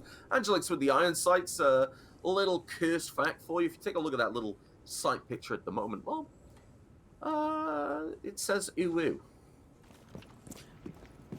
We're going to move swiftly on from that one. Yep, we are. Uwu's notwithstanding. Let's just leave you to your little moment there. And we're going to see this IOM side, uncharacteristically, still chilling on the roof with a minute to go. Now, a minute is a long time in Siege, but they've had 2/3 of their time now. They've removed Maytums. They've not really done a lot else. They've opened up a couple of walls, but they haven't wasted a huge amount of utility. And this is actually a bit of an awkward situation for them. They're only now starting to get these aggressing angles onto site. And it's a bit slow paced, and the time's still ticking away. That is not what you want to see from Hibana. That's a bit of a rough deal there. Have they still got the charges left for it? I don't think they have. They've only got the 2. They won't be able to open up a breachable gap, I don't think. That's going to be a bit difficult for them. 20 seconds, DJ! Yeah! What's going on? With 20 seconds to go, why are you still nowhere near the site? Dob looks like they're going to run in, but they get their head removed by Sardine. And now it's down to Scipio, who is going to go up against Octagon, win that gunfight. However, they managed to do it. Then they just take site control with 1 second to go. But they won't get the plant down! So lucky that Sardine stays alive in construction there, because like we said, why does Dob have the diffuser at construction at 20 seconds? You put Scipio there. You don't put the diffuser there at that point. IOM, that was begging Triton to win the round. That's begging for overtime at this point. Let's look at this again, right? So you're seeing Maytums being taken off the board. You're seeing the Uwu sight on Angelix, which you will never be able to unsee. Trust me, I've tried. DJ, you have that line of sight open being made. You've seen the pushes coming through. The site control, like you said, Imperium of Man, they have control. They've shut off Sardine, but they're having that player rotate around. Now, when I first saw that and you were questioning it, Tom, I was saying, okay, they're holding that position. They've got that line of sight made. They're just going to stick a player there. They're going to play for frags. But that never happened. They barely pushed through with enough time. They didn't have the roamers taken away, and suddenly Triton, on match point, the only defensive round they've comfortably won. That's what's going to be the key point for me. They've comfortably won this. The last one, well, that's just luck. That was Imperium of Mandem losing that round, if you ask me. Triton, last time we were on kitchen defense, they found that opening kill. It was 4 versus 5, so it turned into 3 versus 5 very, very quickly. They sat on site, they whittled away at the HP, and that's where they won that round. Now Triton have a real chance to close things down, and I think the mental of Imperium of Mandem is really important right now, because there's probably a lot of shouting at DJ right now, as I can imagine. They're not happy about losing that opportunity to take the lead for the first time, Delta. Disappointing, really. Yeah, very disappointing. Yeah, actually. like can't really point it any other way. Disappointing from Imperium Anthem. After they've done so well to fight back to this position, to then have 3v1, and with 15, 20 seconds to go, you're not all pushing onto site. Like, I'm not one to advocate for a bum rush. I'm not one to lecture these players on how to play the game, being the rank that I am. Which anyone on good, anyone with a bit of skill at R6 tracker can determine and have a laugh at my expense. But I do. come on, get on site, push. Yeah. Hit some heads, but they didn't, and they've suffered for it. So now they're gonna have to frag out and play the perfect next couple of rounds of Siege. They've got to take it to overtime. So they've already had the points that they can take from the match reduced, because overtime wins only count for 2 points, not 3, as per a normal time win. So Triton, everything's still on the table. IOM, not so much. Now, looking at the droning coming out and spotting replay, I think this is very important, because what has happened right now is Replay has announced his position to IOM. Now, hearing that Impact and Sledgehammer, well, you just say, okay, Rose, I know you're here. I'm going to play here as long as I can. You know you're being pinched. You know they're trying to take control of you, but that's the point. You're playing your life. You're playing as a Roman. Now, Replay wants to take a gunfight on the bridge. Will win against Rose, but will get refragged very quickly by Scipio coming from the catch side. Now that top floor's been taken, the Rome just announces you need to take your time droning. You need to be careful. You need to be precise. If you're not precise, well, we'll just catch you off guard, like we did with Rose, who, like you said, struggled to really hit their stride at this point. But Dob, back in the game, is looking to start out very strong. We'll take control of Dirt, and we'll start putting the pieces in play, start opening things up now. That Ace Selma charge will start opening that hatch up, but Sardine is there with the C4 to answer. We'll take down the diffuser, has the vertical play. Most importantly, I can hold for this. Dob is struggling to get out of Dirt at this point. They're actually stuck in Dirt. You are committed to the bit now. That breach isn't getting opened because you didn't have the Selma charges to deal with it. You definitely don't now. And, well, you're just going to have to commit full, like you said, that bomb rush. Dob is going to have to start pushing in and trying to distract the defenders while the rest of the team look to bring things back. The drone will give the information to do it, and if you drone, you'll notice Octagon, the only one to apply pressure as it stands, but with Blue still there, you can see Sardine rotating around. IOM, very difficult position. 3 versus 4, actually, like we saw last time we were here. Dob will push through, will be taken out by Sardine, and the rest of the push from IOM is going to take place. Scipio nearly landing the kill to Sardine. Oh. Actually picks up the kill, the pistol, but Triton will take the game. Scipio picking up the kill, but the refrag coming in almost instantaneously. And there we have it. The game falls to Team Triton. What a match we've just had. They had just about everything, didn't they? It had the 5v4s, it had the clutches, it had the C4 kills, and it had perhaps a couple of whiffs as well. Very, a bit of a mixed bag, really. But there we go. I'm shell-shocked of the redemption arc. It's over for a simple mistake. Yeah. A simple misplay directed the whole game. I don't really know what to say. You're looking at this round now, right? A huge effort from Imperium of Mandem to bring things back. You're finding a couple of kills, but, well, at that point, well, we saw the first kill coming out onto Rose, then immediately Sardine followed, and things are just picking apart, and you could see Imperium of Mandem after that last round, well, they were broken. It was heartbreaking to watch, but that was realistically the end. They nearly brought it back with a 4 versus 5, but with 5 players on the board, well, they just couldn't make the cut. Team Triton will win 7-5 in our first of 3 games today. Delta, you alive there? Are the cars still racing? I thought that was you thrown to a break. Apparently not. No. It sounded nice and final. It really vibed. It sounded like, yeah, break time. Yeah. So no, really good match. Yeah. You have caught me fully off guard. And I'll do it again. Don't worry. I was doing my best just to look good. I was doing my best to just, smile and wave type thing. No, not that. So yeah, one of the things that really strikes me is if Imperium Man won their optimum defensive half, the scoreline's reversed. So, defensive frailties from both sides, in fairness. Clubhouse is an attacker side of the map, like you say, who thunk it? But yeah, it really just came down to a couple of misplays right at the death of the game, didn't it? For Imperium and Mandem, they took the rounds they had absolutely no right to take, the 4v5s. no right to take those.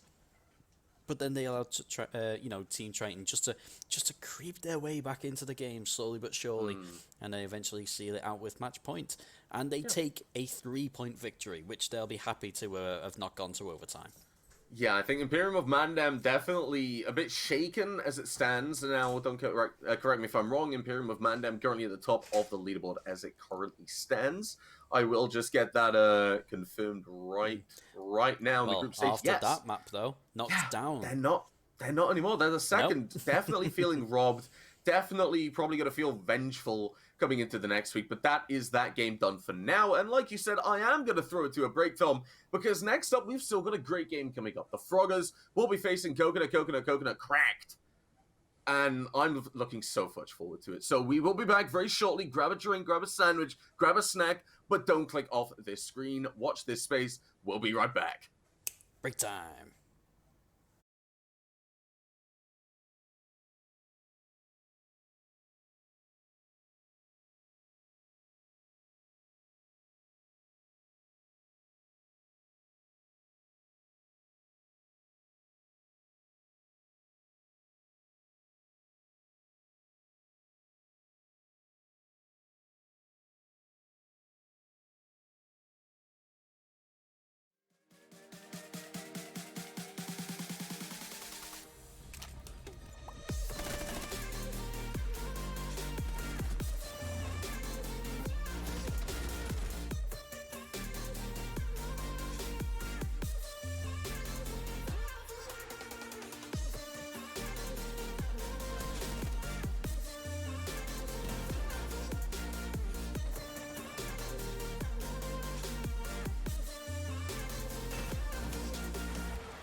got something in the air at that time. Don't know why. Always dream of you when spring comes.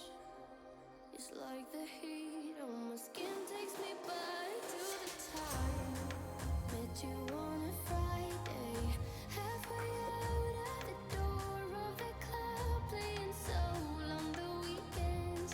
Stayed in bed till Wednesday, fell in love with you right there and then. I was young, couldn't see that.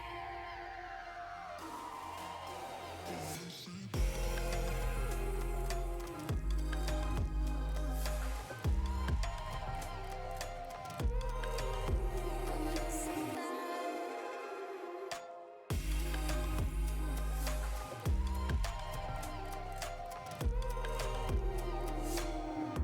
Leather jacket though is too cold. Saw your face in the crowd and I think we locked eyes. Her she's perfect, yeah, she's beautiful. Never thought you'd be here, it took me by surprise when I met you in the doorway. I had a friend of a friend, never thought I would see you this soon, but hope she really loves you. 'Cause I swear you deserve everything. Wish that I knew that sooner. We got sober, it was over, but I told you I'll do it all over again. At your place over spring break, a heartache. I'll do it all over again. Do it all over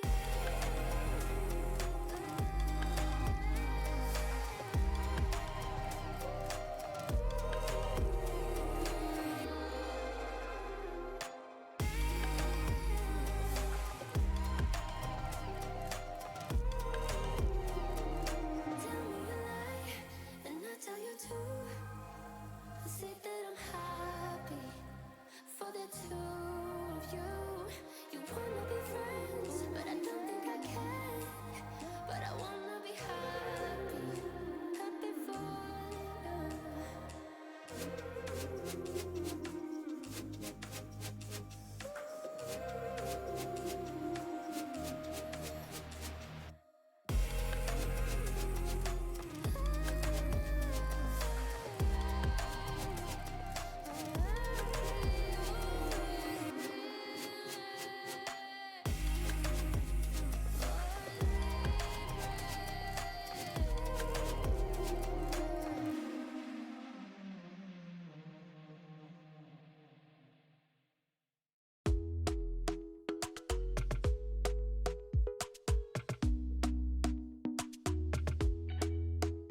Talk to me nice, talk to me honestly. Look in my eyes, don't let it fall on me. Say you're a good guy, make me believe it. Don't wanna hear it, I wanna see it. See how rewind when we rewind. Feels so nice. We time, you I know how to make me feel right. I can't help how. Got this sweet talk, I'm already on my way. I'm pulling up, don't be late. I'm cutting through all the lanes. Sweet talk, you need to say let's convey. No need for no flowers, babe. I'm already on my way, on my way. Why you blushing? Yeah, sweet concussion. Oh, you miss my touching. Good girl. Show me something. Give me more than one thing. I need more than less than I do. Say you're a good guy.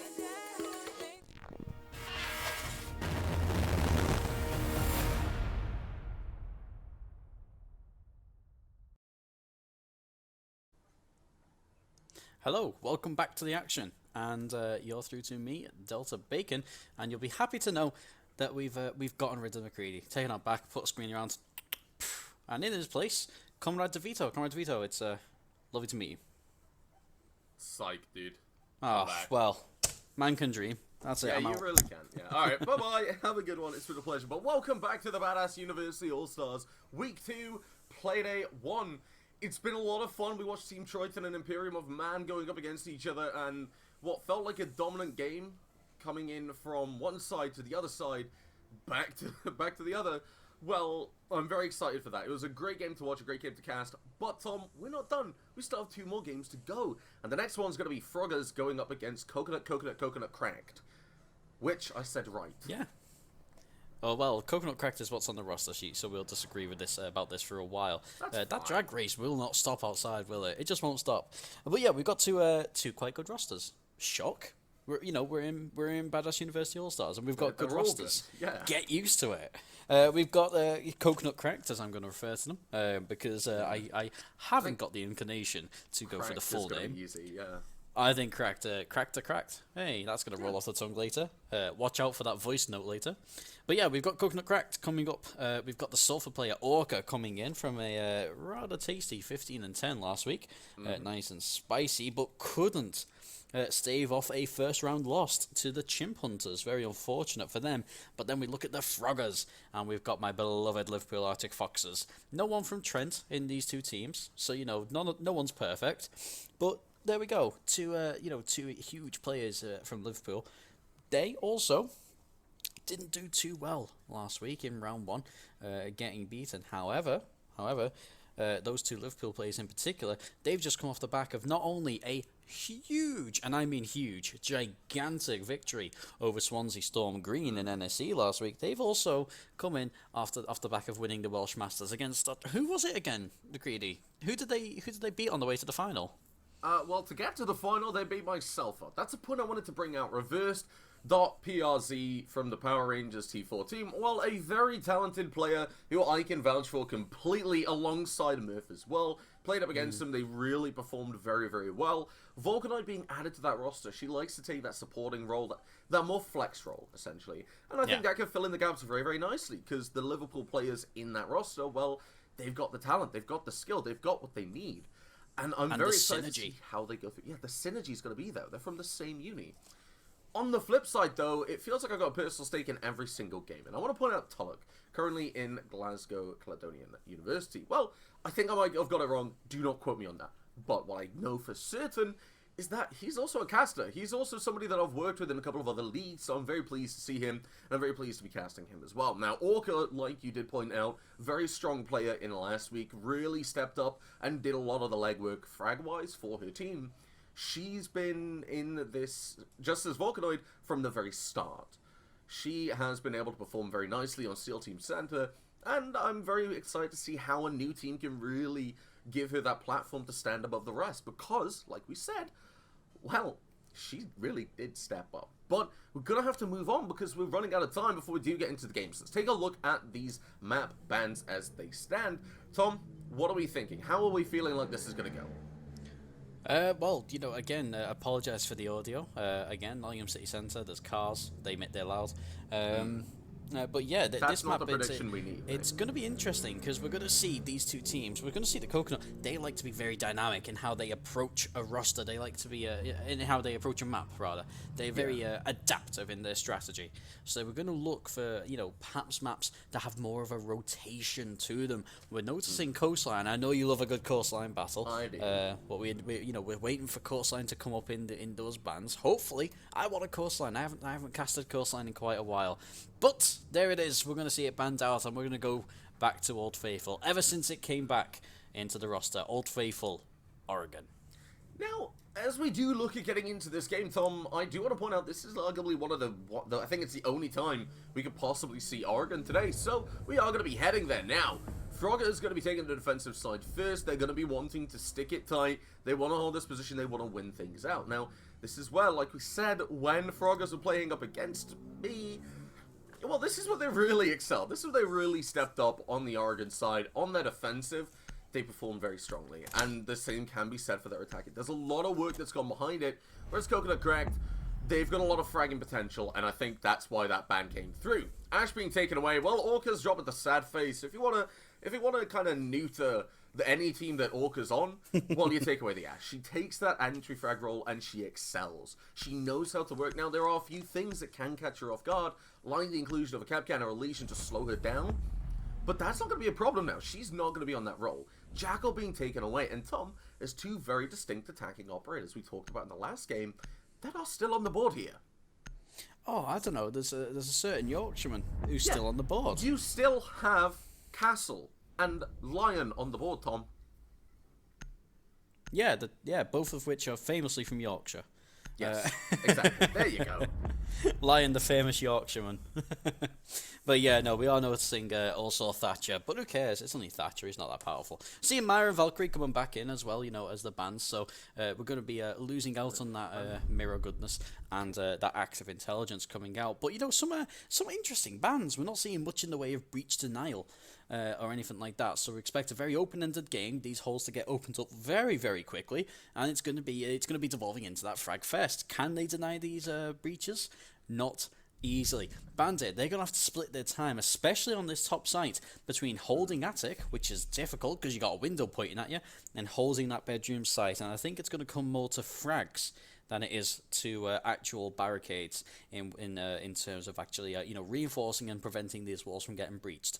I'd expect to see a Roma playing tight to sight, maybe holding an angle through bedroom door, through to that entranceway, and stopping anyone from pushing on through. Going to be difficult, but it's not impossible, especially if you have a shield. However, noticeably absent from the Froggers lineup is a shield, a deployable shield. So that's going to make it very difficult to actually hold this this bedroom area. They still have those Goyo shields which can be used, something Reverse was using in that Esports Worlds Masters, but obviously has a different team to work with and to work around. Now that Aruni, I really like the inclusion of, because you look at it, you have got that Aruni gate on the big window that shuts down the chance of them just sneaking in. The same with that master bedroom, they have to deal with the utility, then they have to deal with ADSs, then the Goyo shield to get just that one closet open and to really use it as an opportunity to push. Then I'm thinking, okay, but the Thatcher's on the board, so this is necessary, this is needed, because how else are we going to see teams playing? Now, I think if you get an Aruni gate in that attic, it gives you that little bit more time, because that top floor, that attic can be opened up incredibly easily, which is what I think James is going to be looking to do. Has the Thatcher, bring a Harbridge around, you'll be fine. Now, this is something I've not actually seen Reverse do. I've never actually seen them use their own Goyo shield there. Typically, when they're playing with Liverpool, they'll use just a standard Goyo shield there, as far as I'm aware. So to see Reverse actually using a normal, a proper Goyo shield on there, seems almost a waste. Especially, it's already been popped. Yeah. Now, I'm not exactly sure why, however, that's okay. That's perfectly fine. Because, don't worry about it. You know, we're just going to move on. As an attacker, that's just going to help you that little bit more. That's one piece of utility that you don't have to worry about. And it's very important because you have a Thatcher on the board. That's something that can't be taken away by that Thatcher EMP. So, life's just been made that a little bit easier. You have to use that Harbridge utility. Now, Walker has control of this master bedroom. Will start pushing in and doesn't have to worry about that Goyo shield, like you said. Takes away the Aruni gate, but the big issue is you've given away your position. Now that they know you're coming from Master, you're open to a potential flank. The EMP will go into closet. That wall will start to get opened up. The EMP to keep it there, just to ensure that any attempt at bandit tricking will go unsuccessful. Orca has a lot of pressure over towards this trophy door now. Can look at just bomb rushing into sight if she's able to find the first kill, but doesn't want to push in too far. The drone is there to give away that information. They don't have that much presence on Armory, which is the big issue there for me. Orca will spot a player though, will not be able to land that shot, and will not be able to find any damage at all. Things are very, very slow as we approach that 1 minute mark, Delta. Yeah, like, I've seen your see teams like the Maverick trick that wall, get it open significantly faster, and then actually do something with it. It seems like Coconut, they're almost scared to egress onto site. We're going to see the killer coming out there from Reverse. King Cairo looking the other way, unable to pick up the retrack. Well, he will be able to now, It's getting the swing onto Reverse and pulling that goo mine out of his leg. Yukio will be caught by that air jab, and that's the importance of Nomad. Lucky Gods unable to land the shot, but King Cairo doesn't care. James is able to find a kill as well onto Murph. Now it's a 2 versus 4 with 30 seconds left. The White Stairs presence will do some damage to King Cairo, but James can push through as well and help. Dicta has control of that domes now, and suddenly, well, the defenders aren't in a great spot. Volcanoid is holding and will be able to find a kill onto King Cairo, but it's just not going to be enough. There's too many attackers on the board, and Coconut are going to shut you down with James getting that refrag. Look at that. Playing together and in a 2 versus 4, that's what you need. Volcanoid being taken down, and Coconut cracked, taking the first round. Yeah, like, you know, bait them out, give them a kill. You know, the round is ours anyway, why not? And in that scenario, there's really nothing that they could have done. You know, tucked in behind that sofa, absolutely nothing you can do. That, for me, was the impact kill. Reversed, holding an angle on the door. King Cairo just struts in, just like, you know, whatever. I'm just gonna walk in and get a kill. Nice and easy. Things you love to see. That, for me, was the crucial moment that they captured on the replay there. And let's just take a second. Let's just take a second to really thank our production team, because I'm loving these replays. It's shown me bits of the round that I forgot, you know what I mean? Because there's so much to talk about over the course of the round that when it gets into the nitty-gritty of it, you know, you forget stuff. And these replays and the observation and the production coming out is absolutely phenomenal. So thank you very much to the people in the background. You know, making it work. Well, my memory is pretty good, so I don't need it, but I appreciate it nonetheless, because you're looking at these key plays, and it's just something to watch it again. When you see that nutty shot, you see that impact frag, King Cairo just go another swing, realizing that something needs to be done for your team to really excel here. Now, Froggers looking to go to the bottom four, really struggling to pick up any leeway in that round. Reverse, the only person to find a kill, and then as soon as that happened, 5 players dropped on your team. That's not a great position to be in. Coconut is just strong from Lucky Good. Staying alive at the moment is huge, but I believe it has just been taken away. Yes, it has, but the spawn is coming out. Reversed wants the spawn peak, playing in that blue bunker. But I think Coconut Cracked have done their research. They've said, okay, they stack a lot of utility towards the blue side. We're going to do what a couple of the teams, including my own, decided to do when it came to that Esports Worlds Masters. Go for Freezer, Laundry, Take. They don't stack the utility as much because there's only that one Goyo shield as a deployable shield, or those 2 shields on the board. Well, suddenly, they have to decide where they're going to put it. They have to prioritize. And they can put 1 in bunker, 1 towards that laundry area, but you take that out, suddenly a lot of utility has just been taken away. The Thatcher staying on James, well, that says to me, well, you know, these Thatchers aren't going to be a problem. You could go down blue with that Thatcher, but realistically, you'd open up a lot of sightlines for the defenders to use. Now, Orca will get on the aggression, will look for the first kill, but won't be able to find it. Flow just backing off, saying, right, I know where they are. They're going to be doing this push. If they're not near blue, well, where are they going to be? They know the push that's going to be coming out. Now, Orca has taken some map control, but is currently on her own. The rest of the team need to capitalize.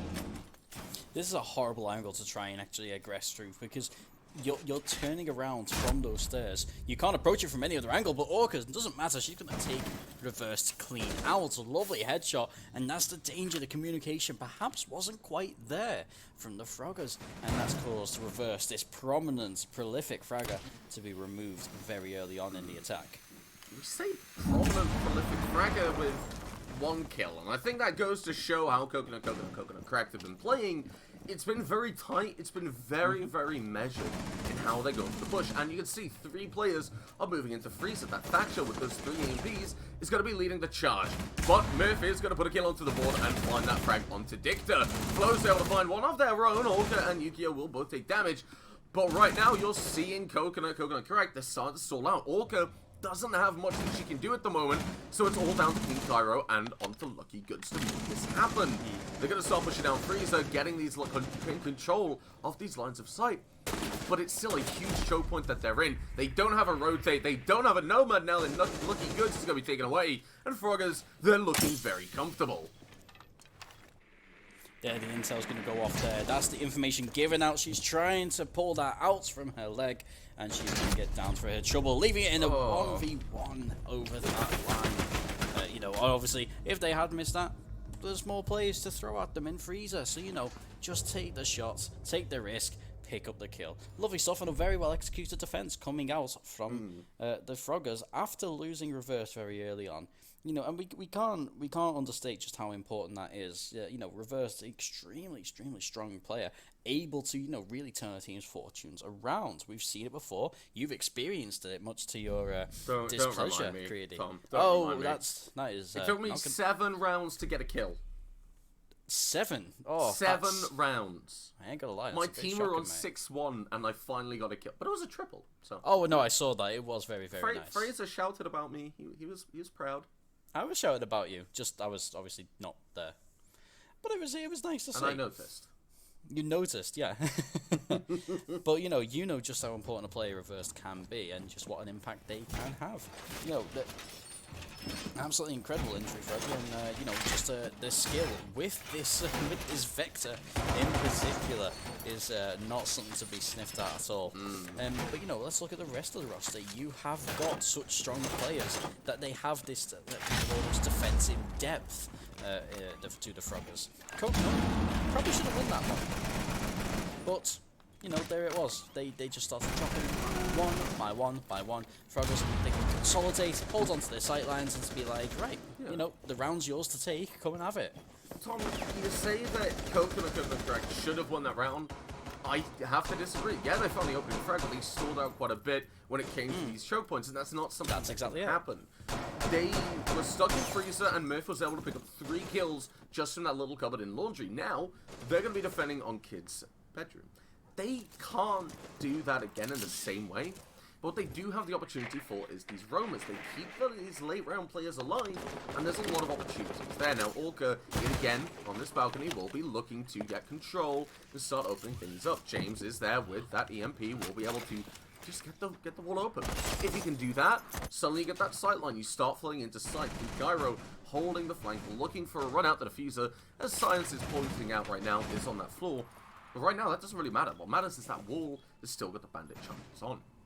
King Cairo is holding the angle. Now, a Thatcher MP would be great because you see the rotate come around, but Volcanoid is playing Cade, not bandit. I think that's the most important thing. I can actually notice the Ghost Shield of Reverse will be popped, and Flows will be taken down by Call Me Dicta on the big window. Now we're seeing Coconut, they're letting Froggers get a little bit restless and run into lines of sight they shouldn't be in. Orca has gone down below, and, well, there's still the EMP that can be used. Why are we waiting this long? Because King Cairo has to get the diffuser. The wall will be opened up now, and with that player advantage reversed, it's going to have to get really, really aggressive here. With the Vector and C4 has the perfect opportunity to do so, and we'll be looking to find it. But half the round is ticked down. Not much presence has been put on, and King Cairo's going to get knocked down. And that's what you want. This is the gun that you want in this kind of situation. An absolute bullet holes, especially in the hands of this player for the Arctic Foxes instead of Blade. There's another one. He'll take another one down. Blade will get picked up again, but he's done his job. However, not enough damage done from the rest of the roster. 4v2 in favour of the Coconut. Take that down to a 4v1, and now it's down to Murph to try and frag out. We know that they're capable of doing it. However, they're not going to be able to pick it up this time. King Cairo with the last frag. Coconut take round 3. Okay, right. Key blaring things for me that Coconut cracked they need to deal with is we're seeing that they're overexposing themselves a little bit. They have a 5 versus 5. They're wasting time beautifully. And you're seeing Flo being picked up on the big window by Call Me Dicta. That's a big issue for me. See that? Rotating back to sight. If you are on a roam or in white stairs, well, you don't need to peek. You have a lot of time to deal with. Now, the name of the game for me, for Coconut Cracked, is, well, the refrags were constantly there. Froggers, they were losing players at a rate they couldn't keep up. As soon as they lost that first kill, you saw Orca trying to push in and take out Reversed. Yes, Orca died, but Lucky Goods was immediately there to find that kill. We're seeing just refrags and the coordination from Cracked is saying this is really, really good. We're going to be returning to this top floor site. They can't go to the bottom floor, but when we do, I want to see how the Cracked players actually deal with these choke points. Do they go for a more standard push? Do they go for the same push that we've seen? Or do they try something new? We'll have to wait though, Tom, because we're back to Kid Storm. Yeah, and you know, they're trying once again, to hold on to this site. They've not managed to do so far. So, you know, perhaps they're just looking for that one break because of the other sites on the game, this is the one that realistically you want to be taken if you haven't got a freezer available to you, that bottom floor basement construction site. However, you know, not everything's, you know, going against them. You know, they are dropping like flies in some cases, but you can't say that they're being comprehensively outplayed. It's 2-1. You know, it's a bit too early to say they're being absolutely dominated, and they have shown signs of, you know, being able to compete that perhaps IOM in the previous round, in the previous match, didn't. We're seeing Lucky Goods here. They're looking to aggress onto this armory area. Just provides a little bit of protective pressure, and one of the things about Lucky Goods is that they're going to come into this on the back of not a lot of confidence. They went 1-10 in the last round. I'd be looking towards Lucky Goods, perhaps more to facilitate frags than do them themselves. You know, drone, give the intel, maybe throw a few bullets and a bit of utility about, but really support the fraggers, like your Orcas, like your Kairos, like your Dictors. Yes, now, all 5 players on both teams are currently alive. Reversed, going on to that Melusi instead of the Goyo, I think it's just a case of, well, the Gold Shield's been taken away very, very easily recently. So you're not really getting the effect that you want out of it. Now, Orca has a lot of information. You know where Reverse is because he's been swinging every turn. That air jab has just triggered from Lucky Goods. He's holding the angle now. Orca will be able to down Reverse. You don't confirm the kill just yet, but you are in. You don't have to find that kill to take that player out of the fight. Murph is waiting for this aggression to confirm the kill. The pre-fire will go out onto the breach and JD door, or Trophy door actually. Flo's able to find a kill onto Orca, who wants to confirm it, but is going to take some damage as well. Yukio coming into support.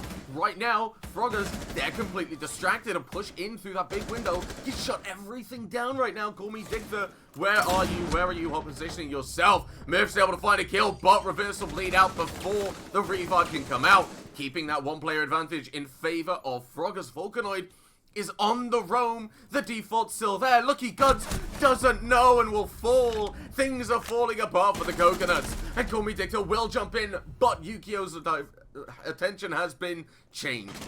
Now, all down to James in this master bedroom. You have that LA5.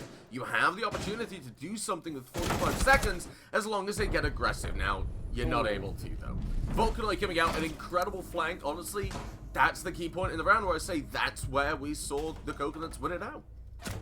Perfect crosshair placement in the end from Thatcher, but the key thing, you know, pulling the trigger is what went missing there. Very, very unfortunate. But yeah, the attack, it was just decimated, wasn't it? It was absolutely wiped out. And one of the things that strikes me is that I have been speaking a lot about Reverse, being like, oh yeah, you need to keep them down, you need to, you really need to keep them away from their fragging game. You know, Froggers, they've leveled it up, and Reverse has barely done anything. They're 1-4. We saw this over in NSE last week. We saw Reverse kept extraordinarily quiet, and then just waking up in the second half of the map. Yeah. Now, Froggers, they're already competing. You know, they're trading blow for blow. It's tit for tat at this stage. Can you imagine what it's going to be like when Reverse turns their monitor on, when they suddenly wake up and they all of a sudden, they sit up straight in the gamer chair. They take some gamer subs. They get on the rave. Hashtag sponsor us now, please. Thank you. They get, but as soon as they start waking up, that's going to be something to fear. They can't afford to let their attacks get stymied to that extent. And it is obvious, but that's why it comes to mind so easily. They should have won. They had that early map control. They had the early dominance, but they allowed themselves to get comprehensively beaten. So Nomads get snuck up on from behind. Name one operator that should never get snuck up on from behind. Go. The point is made beautifully, but what I want to point out right now is Froggers, they return to the bottom floor, and in doing so, I can see us getting a 3-3 split, because if they win this, which I think they will, well then they're going to one of the kitchen dining sites or kitchen meeting, and in doing so, I think Coconut can win around the way that they've been playing. The big thing for me is I don't think Reverse is playing badly. I think Reverse is applying a lot of pressure to the attackers and giving them just another obstacle to overcome, and in doing so, you can see playing in that little safe concrete area next to that door called JD, well, in playing in that position, you're forcing the aggression. If you have somebody looking from that double bunk, well, they can't swing. And that's something that Coconut Kraken always need to take into account. You're applying a lot of pressure, that constant pressure of you can always push, you can always swing them, but they can't always swing you. I think that's a huge position to be in. But moving to the bottom floor, the name of the game is stalling them out yet again. And that's exactly what Volcanoid's going to do, playing it very sneaky, something she's excelled in since Season 1. Will take some damage, will be taken out by King Cairo, but the impact is noticeable. Orca taken away off the board, 4 versus 4, and you haven't even got Meeting hatched. Gone. You have lost a player that you desperately need for your advance. All the flashbangs in the pocket. That one drone still in their pocket can't be used. It's a flank cam. It's null, essentially, if it's not in the right position already. Froggers still sitting pretty with their defense. The same thing we saw last time. Reversed over by Pillar to watch this flank. You've got Murphy launching towards Freezer. Flo is holding the launch. Realistically, this is looking great for Froggers, not so much for the Coconuts. Yeah, and you know, kills like that onto Orca, they're gimme kills. You know what I mean? They're kills that you just shouldn't be getting. Not at this level. You should be droning out more. Reverse gets tagged up there, not down just yet, but pressure coming in on the defenders now from all sides. But very, very slowly. It's very piecemeal. We're seeing a little bit of a freeze advance, perhaps a little bit half-hearted, committing more to it now, and it's going to be a freeze laundry push. If anything, we saw them struggle with this last time they came down here. Really, really struggle. I said they probably should have won it, you disagreed, but the point is they got stymied and held up there. And again, we see the diffuser drops. Thatcher dropping that diffuser through that long angle. Tom, I'm sorry, I need to point this out, and Science has done it as well. There is North Tower presence, so suddenly Reverse losing a lot of HP, has to look behind him. Yukio is able to find a kill, but King Cairo uses this opportunity to push forward and get a kill. It will be refragged though by Squadrons, just having that numbers advantage. Very nicely done from them. Yukio, very, very good read. As soon as Cairo's pushing, you're watching that flank. Call me dick to being picked out by Reverse. Well, that's just an incredible position to be in now. But I want to talk about the actual setup we saw coming out from the Froggers, because we're not going to see it again. What I saw was that Goyle Shield and Laundry, and I've seen it when I was playing against it before. In doing so, especially where you saw Murph playing, well, in that position, you can set up a very, very difficult crossfire to deal with. You've heard the term whack-a-mole when we've seen players in positions like these. For example, at Box and Freezer you see next to Cairo. Well, in that position, you're seeing, well, the perfect opportunity for the defenders to really ramp up the aggression. They're really able to just start picking up kills, and that's exactly what they're doing. They have a crossfire, and they're 100% comfortable in it, because they know that they don't have time to rotate around. Reverse, playing by pillars, your back is safe as well. So, the Froggers, that's a very difficult lineup and defensive setup to really deal with.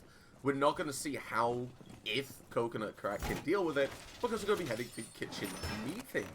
Now, a lot of people look at this site and they say, okay, there's two ways to really approach it. You take Big Tower, you take Attic, which is why I'm expecting to see an upstairs hold come out from the Froggers, and then you get the utility off the wall, you open it, you plant on the stage, or right up against that flag, and force a wide swing of the retake, or you take Mini Tower to control. You push through Dining, take Kitchen, and catch him off guard.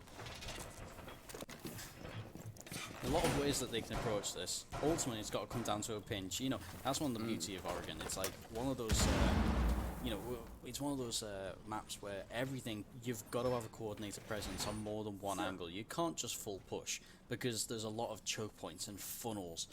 You know, you think of that bottom floor site, you think of the freezer, one door in and out. You know, if the defenders want to reinforce it, you think of laundry, one door in and out. You think of construction, a big old funnel. That if you can hold it right, you can just pick up and farm kills. You know, there's so many different opportunities to do something like that, as you just said, that you've really got to use your reinforcements and your entry and reach denial incredibly strong. Coconut, they've kind of fallen apart a little bit, haven't they? We've seen them drop the frags, we've seen them drop, you know, kind of their ability to aggress onto site, and now we're seeing them trying to take top floor control against the Liverpool side that,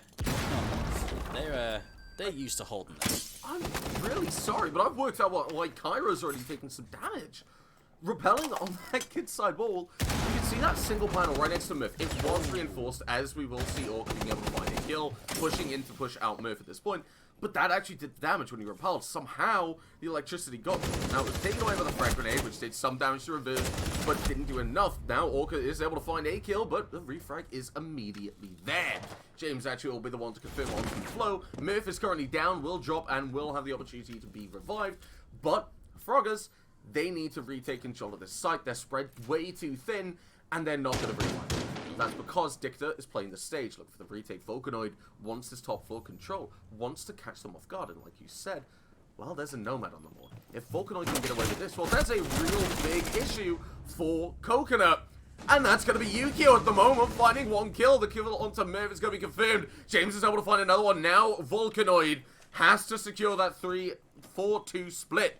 Here's the plank go down, spots the player, drops on James, finds one, looks at the second, but Lucky Goods is too good. And he finds the 3-3 split, just as I predicted. Call me the Oracle. Shame, really. Please. You know, keep your gun up. Keep your gun up. You know, they ADS, they took the first kill. Great. Keep your gun up. You know, they un-ADS, they flicked around, saw the Iana, didn't have time to bring the gun back up. Tom, it's like sprinting around a corner. Don't. Exactly. I mean, look at that. Like, you just don't sprint when it comes to this. Like, incredible play coming out from the one mine right there of Yukio. But the un-ADS, you can see exactly there. Lucky Goods was just quicker. And we go on to the 3-3 split. And the bonk, as they headbutted the wall on their way down to being dead. That was the icing on the cake. 3-3. So, you know, not an unideal round, you know, for Coconut. They managed to pick that up. Froggers, they'll be a little bit disappointed that they didn't take a 4-2 defensive half. So, I think all in all, that's Coconut can be proud. Very proud of what they've done there against the team. But I think on paper, probably should be beating them at 4-2 at this stage. I'm quite comfortable with the scoreline reflecting how the game has gone, realistically. Yeah, exactly. We've seen strong performances from both teams, and it looks like the lobby might have died. So, a moment of silence for the internet, as the lobby will break a little bit, but we're back in. No, we're not. I spoke too soon. So, Dalsbegan, it might look like we're talking to ourselves again. So, right, that first half, we have time to break it down a little bit more if you want. I don't know, quite fancy another MTV Cribs moment. But yes. I'd rather not. Let's talk about the first half, shall we? But yeah, you know, we've had that first half, an interesting first half that's broken the internet. So Kim K, eat your heart out, and we're seeing that is a reference, dude.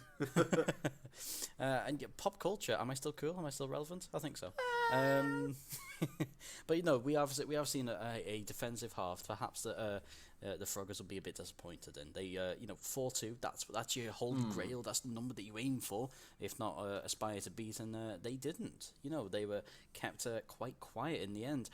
You know, perhaps if Volcanoid had kept their aim up, perhaps she'd be able to pick up another kill. Would she have clutched? We will never know. And I think it's unfair to actually pin that all on that, because I think there was a couple of glaring issues throughout. You know, maybe you can point to that, but you know, it's a heat of the moment thing. The wider issue is that they started, you know, reasonably strongly. They did really well in the opening couple of exchanges, despite going behind. They weren't getting beaten, you know, like comprehensively. But one of the issues for me is that they're lacking the refrags in this later half of the second round. Yeah. You know, when they pick up a kill, they're the ones getting refragged on. And you noticed it like very much so in that top floor hold coming out from the two Arctic Foxes players, where you saw reverse go down unanswered. Merv walks around, then he kicks up a kill, immediately killed themselves. That was something that really you can't really have. You know, if you are going to commit to a top floor hold, commit to the hold. You know, commit to these refrags. They couldn't, they didn't, they lost. And I think that's pretty indicative of a wider issue with what is going on with the Froggers. And it's not like they've not got the players for it. Do you know what I mean? A lot of talent on that roster that really, I don't want to say no better, because they were getting outplayed in the latter half of that first half. But really, they should be doing better. Right. Tom, for me, the main thing I want to talk about in that last round is definitely when we saw that top floor take come through. It's like you said, there's a lot of refrags there. And the big thing for me is that we didn't see Froggers really adapt. They didn't move that Wamai around until the very, very late round. And yes, granted, Yukio was able to find a couple of kills. Volcanoid was good on the road. Maybe coordinating for a retake would have been the play there. You know, even if you don't go for that top floor, you're able to put pressure on from meeting, put pressure on from split. You get eyes on those planters, or you commit fully to that top floor retake. In doing so, you get that vertical control in a way that Volcanoid did, and you don't lose that Wamai, and suddenly you can start ripping open this attack aside from the top. But the main thing in that round for me is a lot of those trades are coming through, but they were favoring Coconut Cracked. And realistically, I'd rather, if you're playing that top floor, that you're getting unanswered kills. You don't want refrags on a top floor hold, because as soon as you're diverting these players to come up to it, well, then you're losing those players on site, which is exactly what we saw. Volcanoid might have been called to go up for a refrag and to bolster that top floor defense, but at that point, it had been lost. So I think hedge your bets for that retake. If you're in a 2 versus 4, 2 versus 5, well, then be prepared to deal with it, in my opinion. Yeah. You know, and they're going to have something to prove, aren't they? Like, both of these teams, you know, both in the bottom half of the leaderboard. You know, Frogger's sitting there in 6th, Coconut Cracked sitting in 8th as the current standings go. You know, both of them very much still yet to start. You know, understood starters orders, and they're off, and they've both wobbled at the start of this league. You know, and it's something that they're both going to be looking to rectify. Level pegging as we move into round 7. You know, so 0-0, big ol' 0-0 on the scoreboard. That's how they're gonna have to approach it. Both teams. You know, don't get over eager. You know, you're level. You know, you're doing okay. Neither team is really beating out the others. If Reverse can, you know, switch up, you know, get the gamer juice going. Maybe they can start swinging it. But you know, it's not just on one player. It's got to be a collective effort. And again, both teams, they're trading punches, but at the moment they're body blows. Nothing at the head, you know, nothing above the neck so far. There's nothing deadly and nothing defining at this stage. I think you've described it perfectly when we look at these two teams, both in last week's Playdays and today. It's been wobbly, it's been good, but there's been a couple of issues that definitely do need ironing out. So I think this is a very nice balanced matchup that we're looking at. Did you just get a blue screen of death? Or what was that? Not a blue screen of death because it's still here somehow, but no. So a panic. I just built blue. a computer and I haven't switched from the default background, which is still bright blue. Okay. So yeah, well, we get jumping back into the game now that we know that Delta's going to be joining us, and after the lobby dying, we don't want Delta dying either because we've had too many technical issues for us to really want at this point. So as much as I'd laugh, I enjoy having a co-caster. So Delta, let's get back into the game in the split. Oh, well, what if I don't wanna? Okay, well, Round then 7. I'll ask our producer to bring up the predictions then, huh? Oh, yikes. How's about that? Yeah, let's have a look at them if they're available, because at this stage 3-3, I would personally favour Coconut moving forwards, given that, you know, Froggers, they didn't get the optimum defensive half. So I think that would be fair to say, favouring Coconut at this stage. Don't let the scoreline deceive you. It's 3-3 in a defender-sided map, in a defender-sided meta. But, you know, possibly, we could still be moving forward. We could still have a couple of thrills and spills. Both teams, they've had that short break after the servers, you know, died, and we've had the rehost. So they're coming back fresh, perhaps a little bit re-energized, a little bit less fatigue. Now let's see now if that has an effect. Yeah, level pegging, definitely, as you described it, but I think when you said it, you skipped a bit on the level and kind of just said pegging, which is not the kind of the brand that I think really want, and I don't think it's something they want associated with them. Yeah, you kind of did. But that's fine. We'll move by it, because let's talk about the teams themselves rather than who's getting pegged. That's not the direction we need. So, looking at this, seeing an armory hold coming out from James, and this is something I really like to see, because it adds that little bit of depth. Because Lucky Good still has that impact, can open up that wall to their left right now. In doing so, you give that Wamite a very, very strong angle to hold, which isn't going to happen eventually.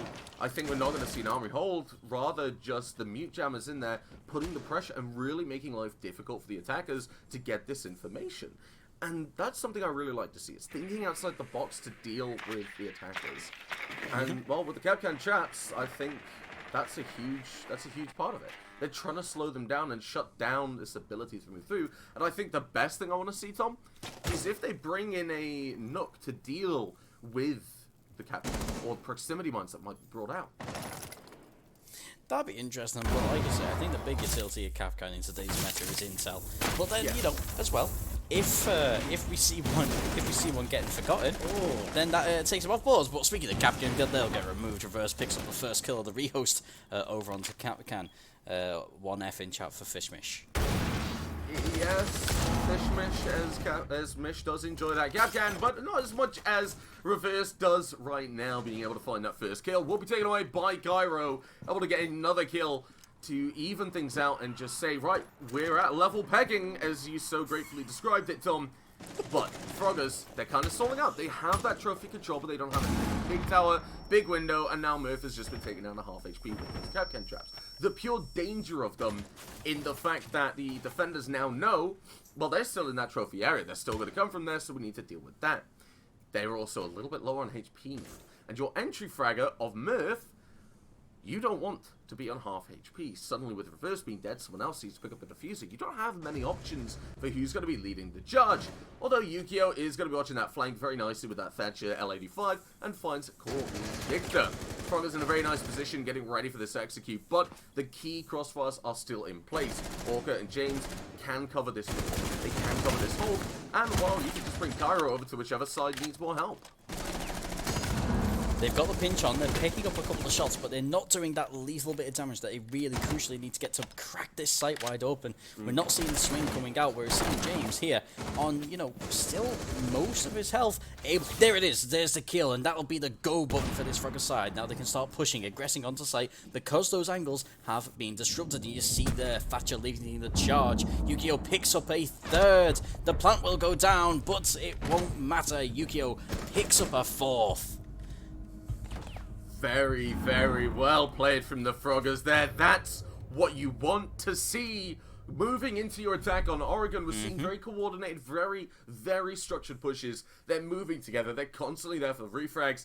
Most importantly, Tom, well, they're going in and they're saying, right, okay, we're getting these lines of sight. As you said, as soon as Orca dies, that's the Dawn player gone. They've got a player inside the actual kids' dorms itself, but they need to get that time to rotate around. At that point, you can have that player watching the rotate and trophy door. That suddenly opens up so much potential because the only players left are in Kid Storms or Attic. They're being held by the breaches, so you rotate that diffuser around. You maybe get a plant right by that concrete door and just say, okay, well, they've got to swing on you. It doesn't matter what they do. They've got to move into one or two lines of sight for them to actually stand a chance at stopping this. What happened instead, though, was Yukio just said, well, I'm hungry for a couple of kills, so I'm going to get it 4. Very nice for me. Coconut Crack having been, will be looking for the defense. Yeah, having been starved of frames for the last couple of rounds, they'll be happy to have picked up that 4K on 60 Hz. Just throwing hands left, right, and center, and all of them connect with a big old 4K. And that's absolutely huge. That's the kind of, like, game-changing moment that just takes this team right out of another team's sails. You know, and I'm quite aware that that should be wins, not steam. But we're gonna move. We're gonna play with it. You know, we have fun here. It works. It's fine. It's much better than being on pegging. Now, we're going to see here, they're setting up the site, they're going to set up these rotates. Very meta, you know, very standard, looking good. Still committing wholeheartedly to this Capcan. I can't help but wonder if perhaps another player would be, you know, perhaps another operator would be a bit more useful. Maybe the Valcams get those placements down at the start of the rounds, you know, you're kind of settled, and everyone can use them. The Capcan traps, yes, they are good, you know, for forcing the other team to signpost their location, but ultimately, not a huge impact on the game so far. Orca going to play very close to this droning Hibana, but they're going to pull back nice and safely. Flu, aware of how close they came to destruction, very, very safe. Right, Delta, here's something I want you to think about. Elbow hold to Junker, because you're looking at impact nades being used for these rotates. But that's something we'll get back to. Right now, you've got Dicta playing in that elbow position. It can push through. The Elamine will go off. Murph is there and knows that they're going to be watching right over towards me. Now, with Lamar on the board, you could bring that combination. The 3-stack of ADSs has gone down onto elbow. A lot of gunfire has come through. And Murph's utility is being drained by the ADSs that Dicta has in pocket. Will peak, but will not be taken away off the board right now. 5 versus 5. Froggers, they're ready for a bloodbath to take place. And with the Capcan of Vulcanoid, well, the Cap's outside, they have a huge opportunity. But Orca's able to find reverse. Suddenly, the half-breach press has been taken away. Only Hibana left. That's why the elbow player is collapsing. Vulcanoid will find a freebie onto Orca, but Kairo's there on the refrag. Suddenly, things are falling apart for the Froggers. They don't have the control that they need, they don't have the main set's presence, and they're losing everything that they've taken control of. Cairo has taken control of blue. Dicta will be falling, but Kairo's there for the refrag onto Murph. Is it going to land? No, it's not. The C4 will fall out of their hand, and suddenly a 3 versus 2 with a minute left on the clock. Lucky Goods looking to get aggressive, but a swing right now could mean their death. Thatcher is holding that pixel angle. Oh, Lucky Goods somehow still alive. But right now, 2 versus 3. This is possible for the defenders. They sit safe. They hold their lines of sight. You have a player on long, ready for any push from there, and a player holding Q4. Pre-fire will come through with 40 seconds left. There is no clear winner of this round. As it stands, you have to favor Froggers as long as they can get the push done. If James is caught off guard here, or Lucky Goods is caught off guard, well, it's just going to fall apart. As they're both going to find kills at the same time. Yukio stuck on that Thatcher will have to push through with 26 seconds left. We'll move forward. We'll move into the waiting arms as you don't know where the players are. You'll find one, but you will get caught by the refrag of Lucky Goods. The Capcan coming in huge. Yeah, and let's not discount Capcan. Great gun, and just a great round, really, from these two players. Caught in a clutch situation. They kept their cool. They invited the attackers onto them. And, that was just a really well-executed hold. And one thing that I absolutely loved was sometimes you just got to throw caution to the wind and full commit to a strat. We saw all 3 Jaeger ADSs over on that shield there. Look at that. Corby Dicta holding that, with, fighting tooth and nail for every inch, and they held the ground for so long. Absolutely huge. The kill coming in onto Vulcanoid, the refrag there, that was also quite big because that stopped, kind of the egress onto site. It made it a lot more difficult, and then those kills along, that long angle, and then in short from the 2 defenders. Need I say more? They clutched. Big rounds coming out from Coconut, and they needed a response like that. After Yukio picked up that 4K, they really needed that big response. However, they're going to go back up to this top floor, a floor that we're all enthralled to be seeing for the umpteenth time this match. And we're going to see if now the Coconut, if they can hold it. That's what we've seen, a very attacker-sided Clubhouse. Yeah. And now it looks like we're seeing a very attacker-sided Kid Storms. We've only seen Froggers being able to win it out once. That's a worrying statistic, realistically, for what is arguably a lot of teams' go-to side when they look at the Oregon map. Now, this is the only time I believe we're going to see Oregon on the board. So, honestly, I'm kind of worried about what's going to happen. Now, the Capcan trap is placed a little bit off, mainly because I'm looking at that and saying, right, as soon as someone pushes through, well, that's an immediate death of that utility. Suddenly, if you can get that Capcan drone, Capcan trap, well, you can also shoot the utility, can come through.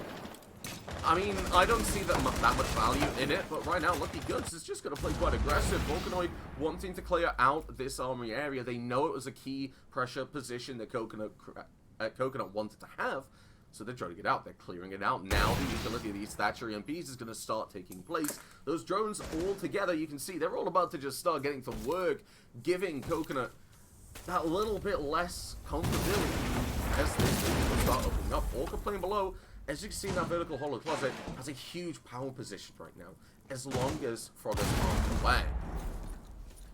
That's one way to take care of a Capcan Dragon. Now, we saw James practicing the C4 angle, and there it is. Nailed it right to Hibana's face and just removes it from the board. Now reverse pushes in, looking to pick up something. That is a little bit of a whiff. It's a little bit of a delay coming in on the Selma Chargers. The breaches are open, though. They have the sight lines that they need. They can start looking for a push into sight. Vulcan holding this rear angle.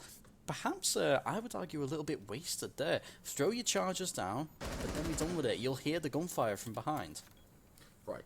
Big thing for me right now is we've seen James drop. That's because Orca got taken away, and now they haven't pushed in the breach, or Froggers haven't moved in from the breach, and now James is saying, okay, well, what can I do to really help out? They haven't got that control of James yet, so if I play down below, I can catch them off guard. Now, Vulcanoid, waiting in that army, is ready for that pressure off the flank, but as long as James can get to that closet, you can find 2 free kills, but that's not going to happen. Reverse is going to be taking that diffuser, and will be taking it for a trophy goal push. 4 players of the defenders currently on site and in that key position. Colby Dicta is stuck in this area right now, so they're just going to hold back with the shotgun. They're just going to say, okay, you're going to get aggressive on me. That's going to happen at some point, or you're going to hold the angle. If you get aggressive, you're dead. King Cairo, he's going to make sure that Vulcan is dead as well, finding that kill. Murph rotated to the big window, looking to catch James off guard, but That's the Sixth Sense kicking in. James is able to find reverse. Suddenly, a 4 versus 2 is Yukio is able to make that a 4 versus 2. I don't even know. Murph is able to even things out. Suddenly, Yukio's on their own planting in games. And, well, Coconut, they can just come around and shut this down. Yukio with the pre-fill looks down. Will get on the swing, finds Lucky Goods, but James just playing a little bit of maths there. Very nicely played from that mute, in my opinion, Tom. My lungs, I know I can talk quite a bit, but they're starting to feel a little empty. Ooh. So I'll hand back to you. Did you see the flick onto Capcan's head first? Yeah. Pick your battles, mate. I mean, well, I wouldn't have hesitated. That's all I'm saying, James. I mean, that's the thing, you know, you win the rounds at the end of the day. What's Capcan's life in when you got those odds going? But yeah, no, like that was a round that really flip-flopped about. The gunfights happening all over the top floor, almost impossible to follow. You know, almost more like Overwatch with the amount of chaos going on. But, you know, we saw that, you know, very strong execute in the opening stages coming out from Coconut. You know, we actually saw James, you know, rehearsing that mute C4, which, you know, it paid off. It took Hibana out of the game very early, removed a player early on, and denied that map control. But the thing is it made Coconut cautious. That's the key thing. It not Coconut. It made the Froggers really cautious. At that point, they weren't particularly keen on pushing too heavily, just in case they got caught out. And that little it flipped a little switch for them, didn't it? And from that point, they barely pushed. Reversed still being kept very quiet. Volcanoid being kept quiet. Yukio fragging out, but still, remember, that's off the back of a 4K. We're now three rounds past that. Can't really attribute a huge amount to that anymore, because at this stage, Coconut, they're in the ascendancy. Very much so. You know, they've moved past the break. They've come out of it very much with their heads up. You know, they're practicing their strats. Like, even now, they're kind of adapting on the fly to what the Froggers are doing. It's going to be interesting to see how they counter this site. Now, they won on this site in attack, and that's going to continue with Orca removing Flu. Flu, second time they have been the first kill on the board now in 2 rounds. How long may it last? Now, Orca is currently stuck here and will have to do a lot of fragging to get out of this position of mini tower. But with Lucky Goods bringing that clash, well, you still have that shield in front of you. Just holding that position right now, and Orca will be taken away with a prone crawl, offering a free kill up to reverse. Suddenly, Lucky on their own will have to look at pulling back, has to hold this 90. Now, a big thing that my observer really wanted to point out is you're looking at that hatch and kids being reversed. Now, I think that's just saying, okay, we're going to make life even harder. If you take that top floor control, well, you have to push through, because I think if you're defending a site a certain way, you have to be prepared to attack it that same way, or vice versa. If you're attacking it one way, you have to be prepared to defend it. Now, reversed, finding a kill will interrupt me shortly, but not for long. Coconut, they attack with the top floor. They notice that Froggers defended with the top floor hold as well as reverse finds another one. So that this might be Coconut saying, okay, he's going Super Saiyan. Well, then there you go. You know, there's a little obstacle for you, but Froggers don't care. Froggers, they're taking control of this mini tower. They have that default plan spot. Lucky Guts has been isolated in reverse. Is, well, he'll gonna find another 4th kill and will be planting that diffuser. Call me Dictator. Now, all you can hope for is not letting him get the ace. Murph is there to deny it and will find that kill. Let the plank go down. And suddenly, even Stevens again. I think that's the best way to describe this entire match so far, Delta. Wait, it's not, is it? No, I'm wrong. Ignore me. Wait, yeah, wait. Much I'm like your tired, calls when Delta I play with Bacon. you and I'm tired, and, well, I'm just going to have a nice little sip of a unbranded Zuma drink, okay? Much like your calls when we play unranked together, I'm going to ignore you and move on. So we see Reverse there, waking up, picking up the quad kill. No biggie, we know they're capable of it. Very big rounds from Reverse, picking up those big crucial entry frags. I was really interested to see what Orca was doing, because it looked like something out of my ranked matches, which at my elo is very much an insult, just like kind of crawling, maybe looking just to get a surprise angle. Maybe they wouldn't expect it, but you know, with someone that with the aim and the ability to frag that Reverse has got, you're gonna have to pick out something a little bit better than that. The first kill, obviously landing on Flu, didn't help the Froggers' case, but they were able to move on past that, and they adapted, and that's something that we didn't see previously. You know, they adapted to it, and they were able to pick it up. 5-5. Have we got an overtime on the cards? Potentially? We possibly do, the way that we've seen this game. Now, Tom, returning to the bottom floor. which Coconut won, if you remember. Now, there's quite a few things that I really want to talk about here that I really liked in the last setup that I don't think Froggers were ready for. That's Orca just being comfortable with playing aggressive. It's something that's essentially a trademark at this point in Buell, is she will go in the worst potential spots, she will set these things up. Another thing that I'm really very pleased with is you're looking at this elbow, and I think it's been baited as an elbow hold, rather than an actual hold right now, because you're seeing the aggression in Blue Bunker. Cairo and Orca both playing here. As soon as Orca dies, well, Cairo's going to be there to find a refrag. They're just going to play it aggressive. That's where we've seen Coconut pick up a lot of their advantages, and that's what we saw in the last game. The opening kill came from Orca because of this, but it won't this time. Murph will be able to find that kill. Blue control going in favor of the Froggers. Now, Lucky Goods has to reinforce, and they have. Elbow's completely baited. It's EMP. That's wasted utility. A lot of wasted utility. Map control. That's map control in favor of the Froggers now. They can set up these lines of sight. There isn't a mute jammer to real or an electrical to deal with that wall. Now Reverse is just going to start opening things up. This is where Froggers, they divide and conquer.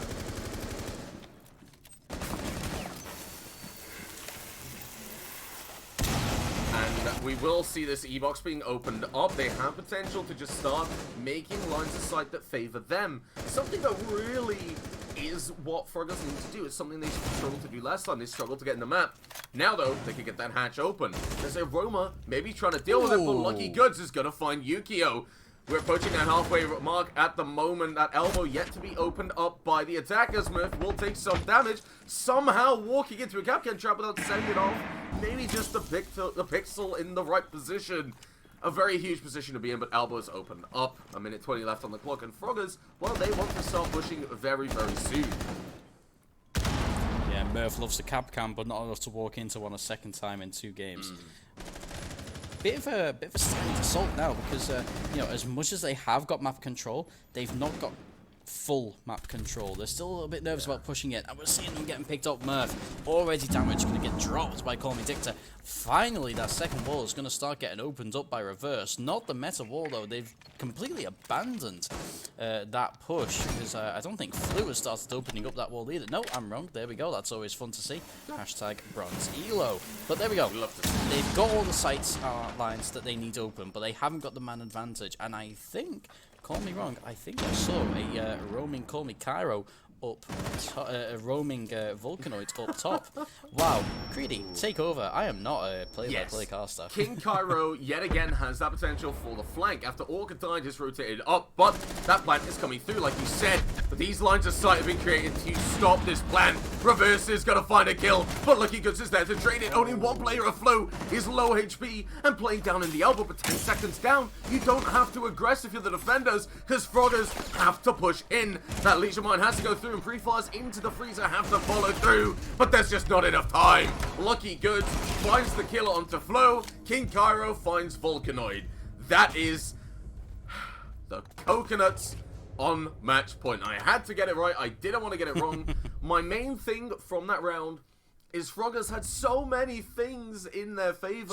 They opened up E-Box, they opened up Elbow. In doing so, that default position is a really strong place to hold. You have Murph that can move over to that long area.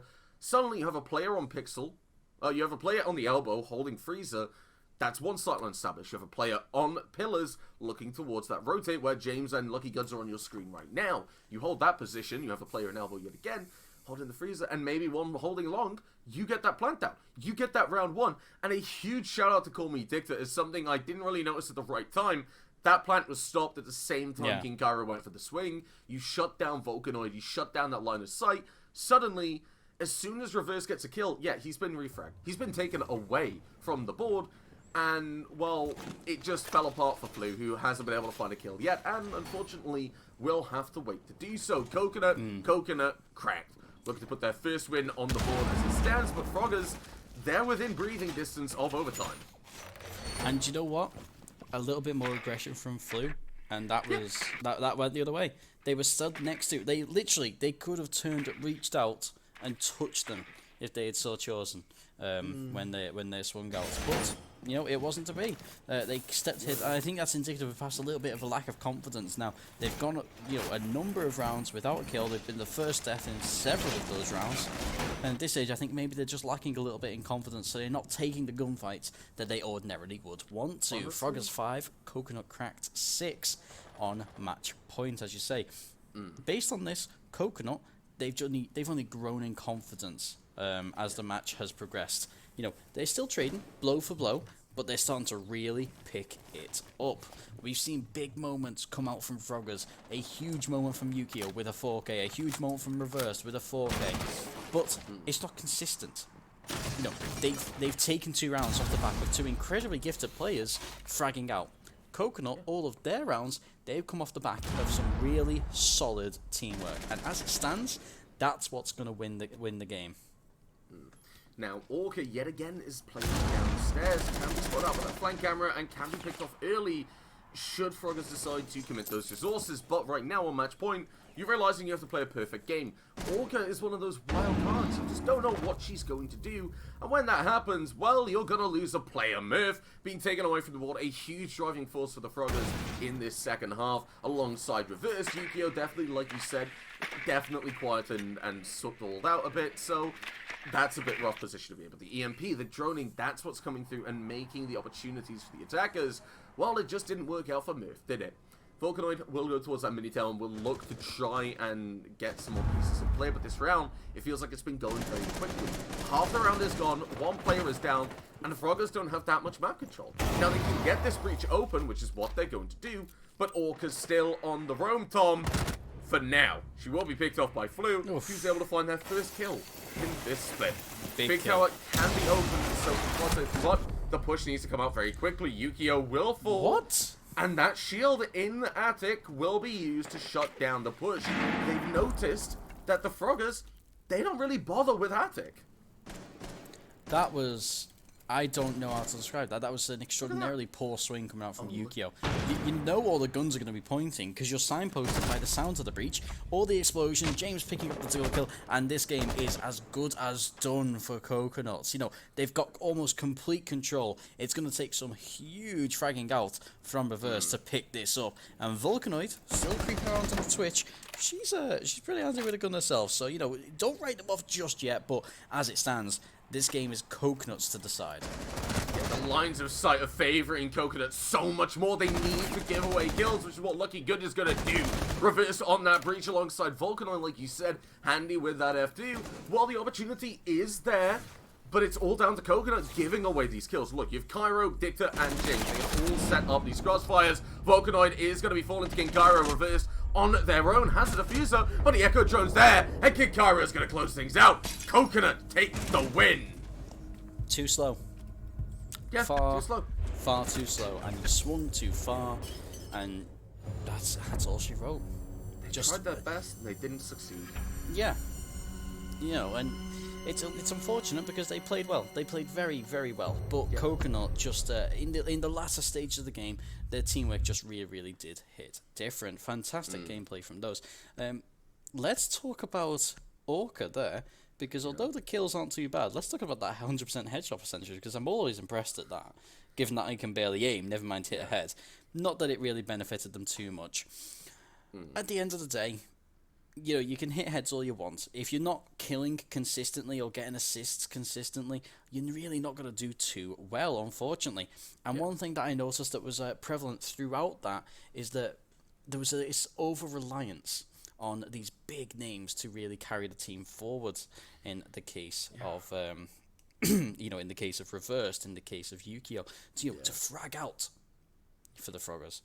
Not so with Coconut Cracked. They played their game, they held their angles, and they just played good siege. And that's what won it out.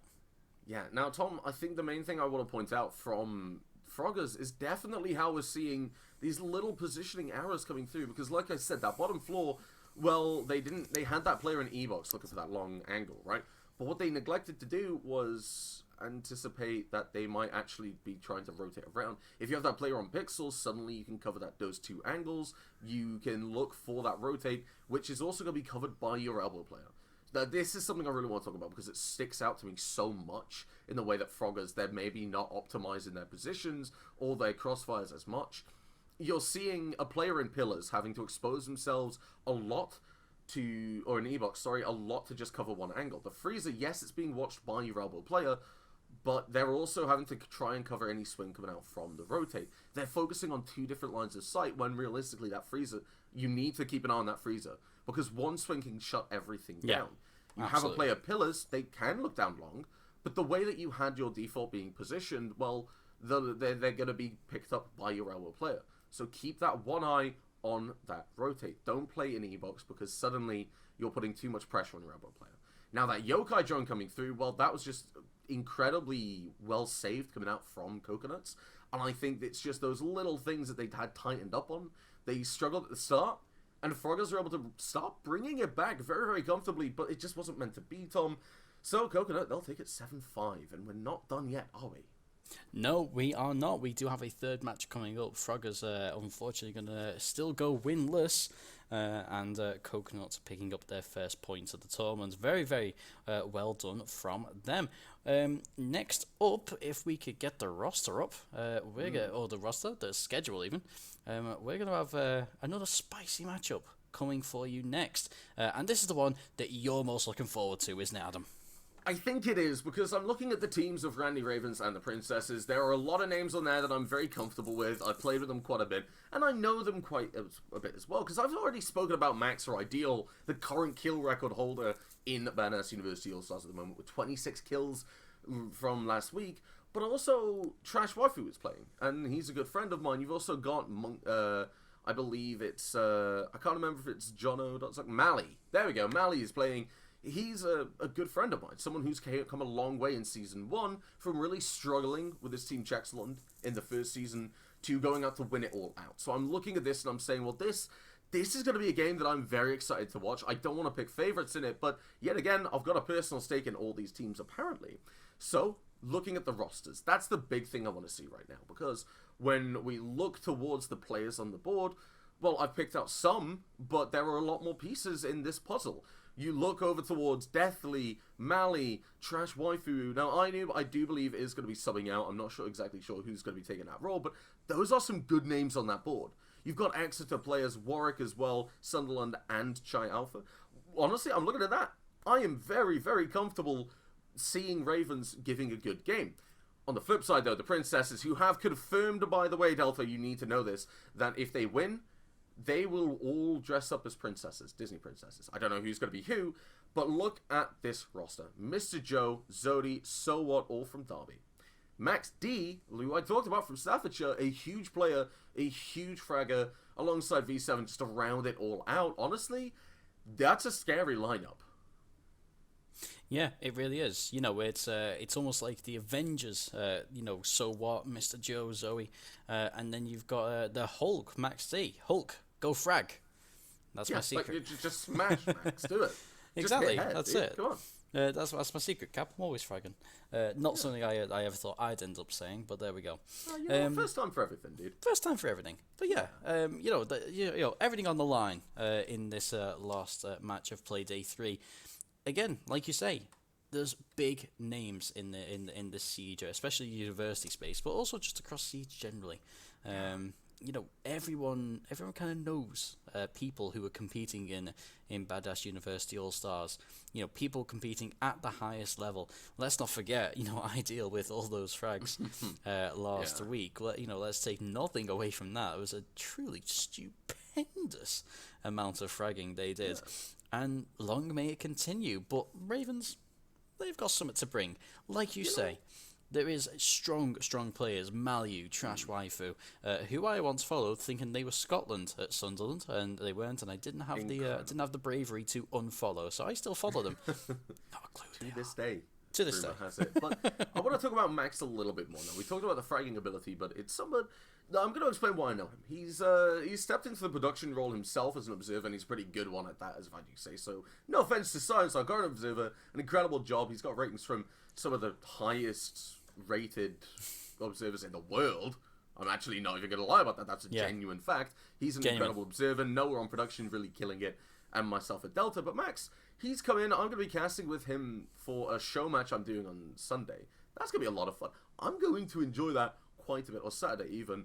And I quickly gobbled him up as a sub because he unfortunately got benched to allow a different, bigger personality to play who is a friend of the captain. So he's been gobbled up as a substitute, but I think he's going to be observant. But I get a cast with him, Tom. I'm very excited for that. I'm looking forward to it, dude. But first, we've got to watch him play. So if we have the map bands ready, we'll get them on the screen. If not, well, we'll have a little bit more of Buell Cribs. But the map bands, Tom, they're here. Yes, here we go. So we're seeing Oregon taking off, and I'll be straight with you. I really don't like Oregon. I don't like playing it. I love the autobahn phase. I love the I autobahn. love it. It's so good. It's like, this is something I've been screaming out for in all Siege competitions, because you see some maps just come up incessantly. You see Oregon come up all the time. You see Clubhouse, Courseline, Cafe come up all the time. Give me Theme Park. Is it too much to ask? Apparently It so, is, because we don't have it in the map roster for Yeah. Buell. So, long may it last that I don't get to cast Theme Park, one of my beloved maps. But there we go. We're going to see Consulate and Cafe taking off again. So we're seeing a lot of the meta maps really just getting yeeted out of existence. And there it is. Coastline, let's go. Go on. Tom, really, really important. I need to point something out to you right now.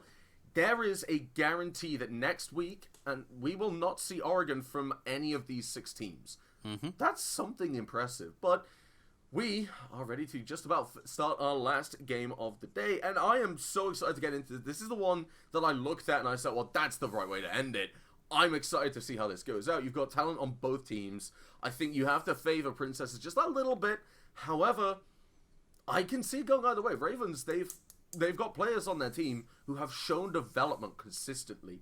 That's the key thing for me. They might struggle a little bit, but they can improve, if not in this game, then in the season itself. Honestly, Tom, this is the game for me. This is it. I mean, yeah, the thing is with Princesses, I as much as I would love to us to have a hugely competitive matchup, Princesses, you've got, already 3/4, 60% of a team there already, to which you've added 2 very, very strong players. Beyond that, let's not forget though, beyond that, neither of these teams did too well last week.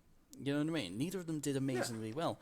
We saw, neither of them up in that top 3, neither of them winning a match. Princesses down in 5th with an overtime victory, 8-7. And then you see the Randy Ravens down with an overtime loss. Both of them taking it to the wire, neither of them getting absolutely battered, but neither of them doing particularly amazingly either. Very, very tough for these 2 teams. They're going to have to bounce back. Still spots open at the end of Playday 3 in that top 3. The winner of this will jump up into 2nd, I believe. After which it'll be down to Playday 4 to decide the week's final standings. But with very little waiting and no further ado, we're going to be getting into it. Playday 3, Game 3, Courseline. I am so ready, because also the standard meta doesn't really apply when it comes to map bans, it comes to utility usage. You're looking at this and I'm expected to see an ace or a nomad, because think about the staircases that are on the Coastline map. Cool vibes in white, that's it. The only player who can get around this is an Oryx on a defensive lineup, so the Nomad ban is a very, very strong one. In doing so, you give yourselves a lot of freedom of movement. That's why you see a Nomad or a Jackal typically being one of these key bans. Ying is going to be taken away by the Randy Ravens, probably saying, well, we don't want to deal at all with the possibility of Candelas being shoved down our faces. It's a small map, Tom. The roamers trying to collapse back at the site, they can be isolated very easily if a Ying can push through, get early control, and then they can set up a crossfire. The roamers don't have much clue what to do. Princesses, though, will ban away the mirror. That's something I very, very much like to see. And the Jaeger be taken away by the Princesses. Hello, Max Ideal, definitely saying he didn't agree to this, because if you remember, that was the operator that he absolutely, pardon my Twitch chat, he pogged out on. Oh no, he did it. He said the gamer word. You can't do that. We're live on stream. You can't say the gamer word. But yes, we see Ideal getting a target banned by his own team in an interesting strategical move, given that they're on defense first, and so we're going to see him instead switching on to Melusi. And Melusi, as you remember, is something that I was quite passionate about coming into the meta. I wrote an article about it for GG Recon, which I have plugged shamelessly at every opportunity. And I was wrong. She is not like Lion at all. So there goes my colour casting career down the drain, as well as my article writing one. But I stand by it. Still an incredibly powerful operator, and very, very good in that, similar to Giga, in that you can put your ADS down, you can put your Banshee down, you can forget about it. Run away, go do something else, go roam, and that's that's one of the things that you're looking for in a strong roaming operator: the ability to be useful on site, and then just go off and frag out somewhere. That's what you want. Something, an idea I've been tossing around in a couple of scrims and maybe some chat meetings is when there is that Jaeger ban on the board for a map like Coastline, well, what other options are there? Well, when you think about, like I talked about, the small maps, namely kitchen site, right? You know that rotate behind the bomb chest where you normally have a smoke play? Well, without a Jaeger on the board, well, there's the opportunity for a Warden. You can sit there, you can deal with any smoke push. The days of having a Capital just smoke everything, flame off the rotates is realistically gone. Because you sit a Warden there, and, well, they just pick apart your head. It's a very strong position to have. So we have that opportunity on the board. It's not going to come out right now, but Ideal, I do want to say in Season 1, took that hard support IGL role before dropping out for other commitments, I do believe. So, seeing them on this definitely much more aggressive role, that's something that's very exciting for me right now. Randy Ravens, let's focus on them because they're going to start moving in. They have Trash Waifu, and I can tell you, he loves dropping a frag grenade down these hatches. And without a Jaeger, well, it's a very real possibility. He's going to cook that nade to perfection because, believe me, he is an absolute fiend for the sledge. Does a lot of damage to So What right there, but doesn't land that kill. Yeah, very, very close. Tags Ella up heavily, but unable to actually pick up the kill. Very unfortunate, but not a bad start. You haven't put yourself in any danger. You've almost taken Ella off the board, taken a lot of her health off. Ideal holding this naughty pixel angle from Sunrise, looking to either stymie an assault up those blue bar stairs, up the cool vibes, or just launch one himself in a post-plant scenario. Things you absolutely love to see. And let's not forget, he's also packing that C4.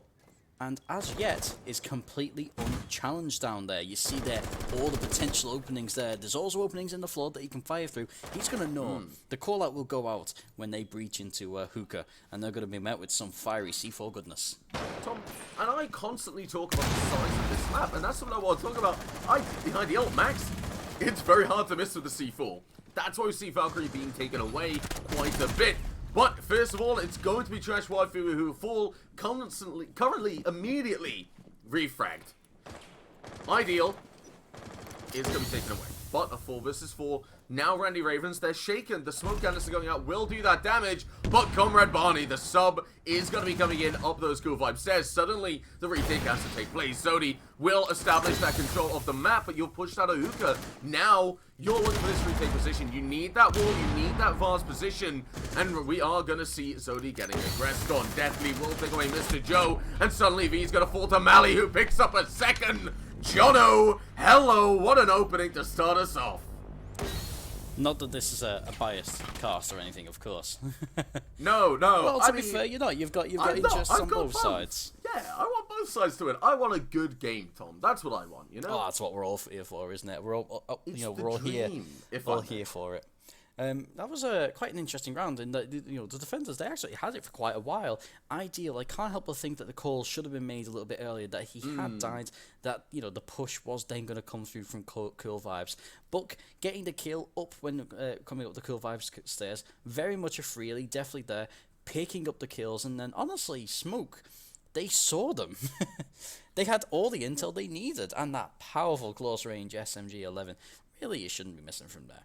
But we digress. Randy Ravens take the first round in what I think perhaps neither of us would have expected, but they very much deserved. Princess coming to that same site, to the Hookah billiards area, in order to try and hold it. Take some back that the Randy Ravens just stole from them. We're seeing a couple of differences in the operator picks. We're seeing So What moving onto the Malusi. Ideal switching over to the Valkyrie, with those Val placements going to be crucial in a post-plant scenario. So perhaps looking to deny them time and then maybe let them aggress a little bit, come into a kill box, and then retake site with that active intel. Yeah, now Tom, this is what I really want to talk about. This is where Princesses, they're going to start adapting. They've actually been scrimming They've even got a Twitter profile now. They have got a social media manager for this Booble team, which is very, very impressive. Very funny, I think. But they took control of Hookah very quickly on the side of Randy Ravens. They didn't have that C4 presence to really deal with it, but now they do, because they have the information to give it away. The vertical play as well is just saying, okay, we know you take Hookah quickly, let's do something to favor us a little bit more when you do. Because you're over towards that sauna area looking to deal with Ideal again, but the information, it's already placed down. If you move in without dealing with Max, well, that's just life made that a little bit harder. So what has the opportunity for a run out into Twitchy, who's just going to play it safe, not going to stay on the window, realizing that there's this potential. Now, definitely is going to be there, ready to drop a EMP down the hole, but you're not Crash Wife. You don't have that sled. You don't have those frag grenades. Instead, we're going to see a lot of pressure being applied onto this Hookah, the player right next to it. Oh, Ideal. Max, don't do this. So what, will take some damage, but as you can see, Max is right ready on the door as soon as he knows that the opportunity for a run out and the best opportunity to do one, well, it's going to be there. That Twitch drone will come through. He will take damage from the window, which he doesn't know about, but takes the Twitch drone regardless. Somebody on the camera right now can say, get a C4 out there, you get a free kill. That's not what's going to happen right now. We're going to see V playing below, taking that position after Randy Ravens realistically cleared it out. Twitchy is actually going to be the self. Sorry, I made a mistake. I've just been corrected from production, but that's perfectly fine. V has control of this bottom floor. Randy Ravens, they haven't done anything to really deal with it other than put Comrade Barney down in that jungle area. Look right at now, how open it is as well. Yeah, that's what I Perfect said. sight lines. V can open things up completely and shut things down for the attackers. Oh, get out. They're knocking at the door and Ideal just says, no thank you. I don't take cold calls. Yes, now a kill will come out on 2V from Trash Waifu, but the refrag potential is there. A lot of time is being wasted when sacrifice for the life of Mr. Joe. A minute tick down onto the clock, and the princesses know exactly what's up.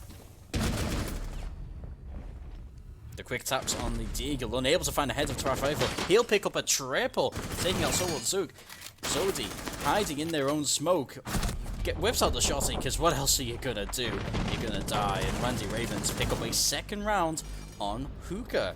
Princesses being beaten pretty comprehensively, despite that lovely C4 from Ideal.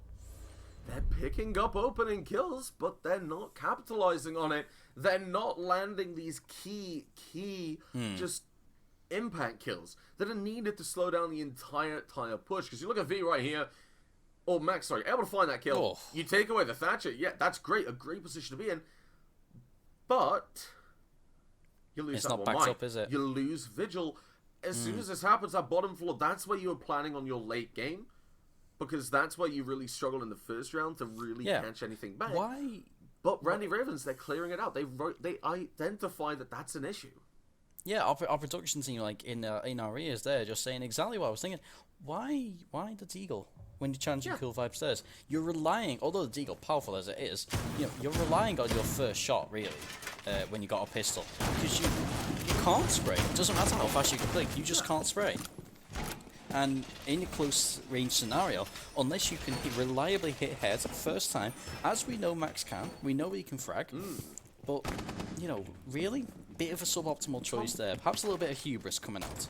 I'm gonna give you a little secret now. Trash Waifu plays Sledge religiously. It's his go-to operator. It's his favorite operator, and he runs the pistol. I don't know if he is right now, but his trademark for the longest time was the pistol. So think about it. If you take that gunfight, the MPX, it spews out more bullets. You're gonna win that if you don't use that decoy. But what's done is done. We are going to be seeing Randy Ravens looking to attack the penthouse site now. And for me, the main two parts that we need from Randy Ravens, VIP control and bottom floor control. And Mally, well, is just going to make sure they have a little bit of utility off the board. They're employing the best operator in the game just to clear out a bit of utility. And also open up a bit That's of the floor. why you're bronze. Pardon? That sentence is why you're bronze, I'm afraid.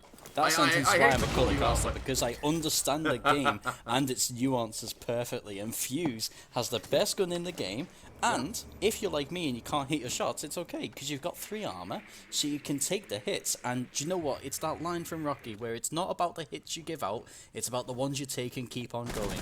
Mic dropped. Thank you.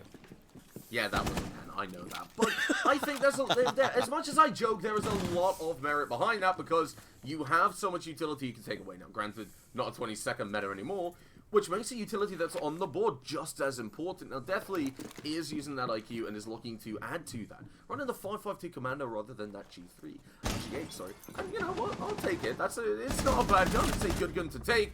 And we'll show us exactly why. V being taken off the board now. That Castle Barricade over in Billiards is being taken away as well. The attackers, they're pushing together these lines of sight instead of favoring the defenders.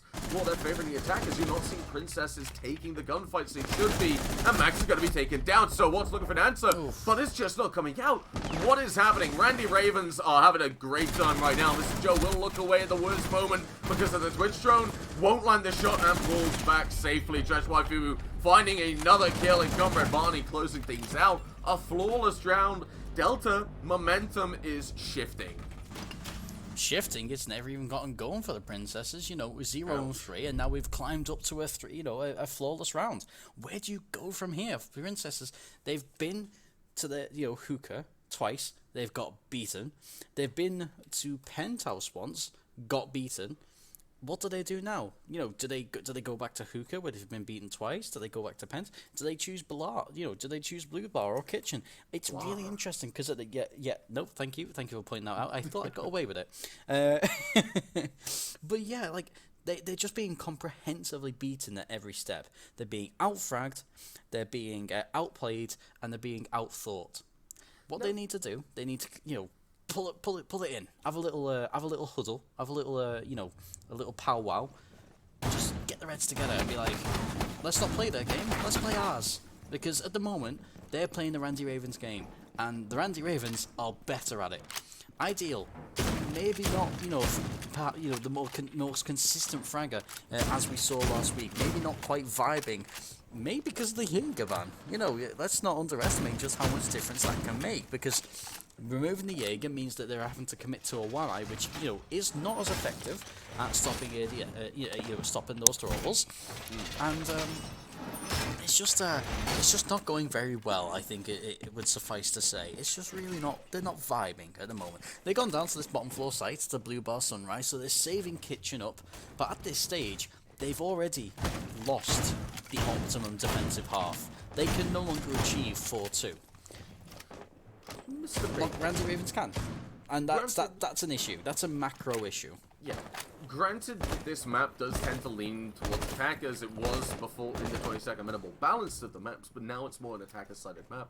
We're just seeing no answer coming out from the Princesses. Yeah. We're seeing 3 players in 3 rounds, 0 kills.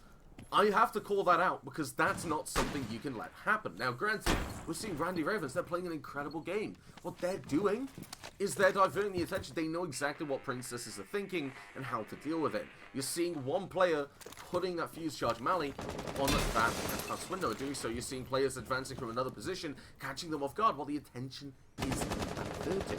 What I like to see right now is Princesses. They have this top floor hold. They have Randy Ravens going above. They don't have a pulse to deal with this, and a top floor control is going to have to be secured by V, as Deathly is able to find a refrag onto the kill grab by the smoke, but now they're losing control. Now look at that.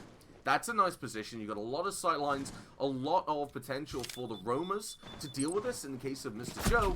But Jackal's on the board. Mr. Joe will find 1 kill, but gets instantly traded out. They also know where another roamer is, so you say, right, there's 2 players on site. Let's deal with this methodically. Ideal will go for a roam over towards VIP, but no real impact to have at the moment. Randy Ravens, they're completely in control. You don't really see that much Princesses can do. I'm loving this so far. It's frag, refrag, frag, refrag, and we're seeing some very unconventional setups coming out from the Princesses. This is truly creative, not meta at all, but they have yielded site control, and the diffuser will start going down, but his support goes missing. And all of a sudden he gets smoked out. Mali, unable to put the plant down, now has to try and contest. They'll get drops. All of a sudden this momentum switches from the Randy Ravens. Ideal there. The pings are out. The floor is broken. And Comrades has very scant cover from which to hide from the roaming princess's weapons. Yes, now Delta Bacon, I was a little bit distracted because I've now got an esports pack. Let's goddamn go. But most importantly, what we're seeing right now is Comrade Bonnie has that information. They know that the players above because they hear it go down. He's able to find Zodi. He knows the drop is coming. He finds Max. Suddenly, a 1 versus 1. It's all down to V with the shotgun and that SMG-11 with 20 seconds left to ramp up the aggression and find the kill. But that wall behind V is probably going to be soft. Comrade Bonnie, 7-1, looking to go 8-1, will get the pre-fire, does a lot of damage, 1 HP, a Twitch drone could get the kill, 10 seconds, V, you play it safe, run outside, go to the spawn, they don't have the diffuser, the aggression has to come through from Comrade Bonnie, who finds a plant, but doesn't find a kill, Princesses pick up their first round. Huge. And that was incredibly well executed. Not really too much to say. Like, where do you go from there? The Ravens, they just disintegrated. They folded. Like, Yeah. you know, like a dumpling that hasn't been fully cooked. Like, you know, where do you go from there? Very unfortunate, but the princesses, you know, very, like, I love that setup so much. Just open everything and we'll beat you on aim alone. Like, that's what they're good at. You know, they are good at aiming, so there we go. Very close in the end, though. They should never have let it get to that stage, and I can't help but feel like that is perhaps a little bit of hubris creeping through. V taken down to 1 health. Probably should never have gotten that kill, but there we go. We move, holding the diffuser, and very, you know, a deserved victory, really. I do want to iterate, though, however, that was the Princess's round to lose, and lose it they very nearly did. There was no reason for it to be that close. You know, they took it right to the wire when it didn't have to be. They pushed, they aggressed onto the sole player. They got hungry. They went chasing the kills. Like, it's not even ranked. Your KD doesn't matter, guys. You know, no one's beating Ideal anyway, so why even try? Well, I mean, that's a scary thought. 1 round the Princess have been able to pick up, and in doing so, they've essentially doubled the amount of kills they've got as a team, and now Ideal is looking very aggressive, and Hugo wanting to get that Valkyrie camera out there to get that information again. But, well, I don't think it's it's the key issue for the attackers, for the defenders right now. They're losing hookah very easily. They're not doing that much when it comes to actually retaking. They're not doing that much when it comes to actually stopping the push. They're focusing on the roam. These 1 versus 1s, they're looking for flashy kills. They're looking to get cocky and get kills. And in doing so, you're just seeing Randy Ravens. They're playing, they're getting their basics right. That's where we're seeing Princesses fall. They can win it. They can win it comfortably. We know that. But they need to get their comfort. They need to get their basics. And right now we're going to see a trade come out between Mali and Ideal. Yes.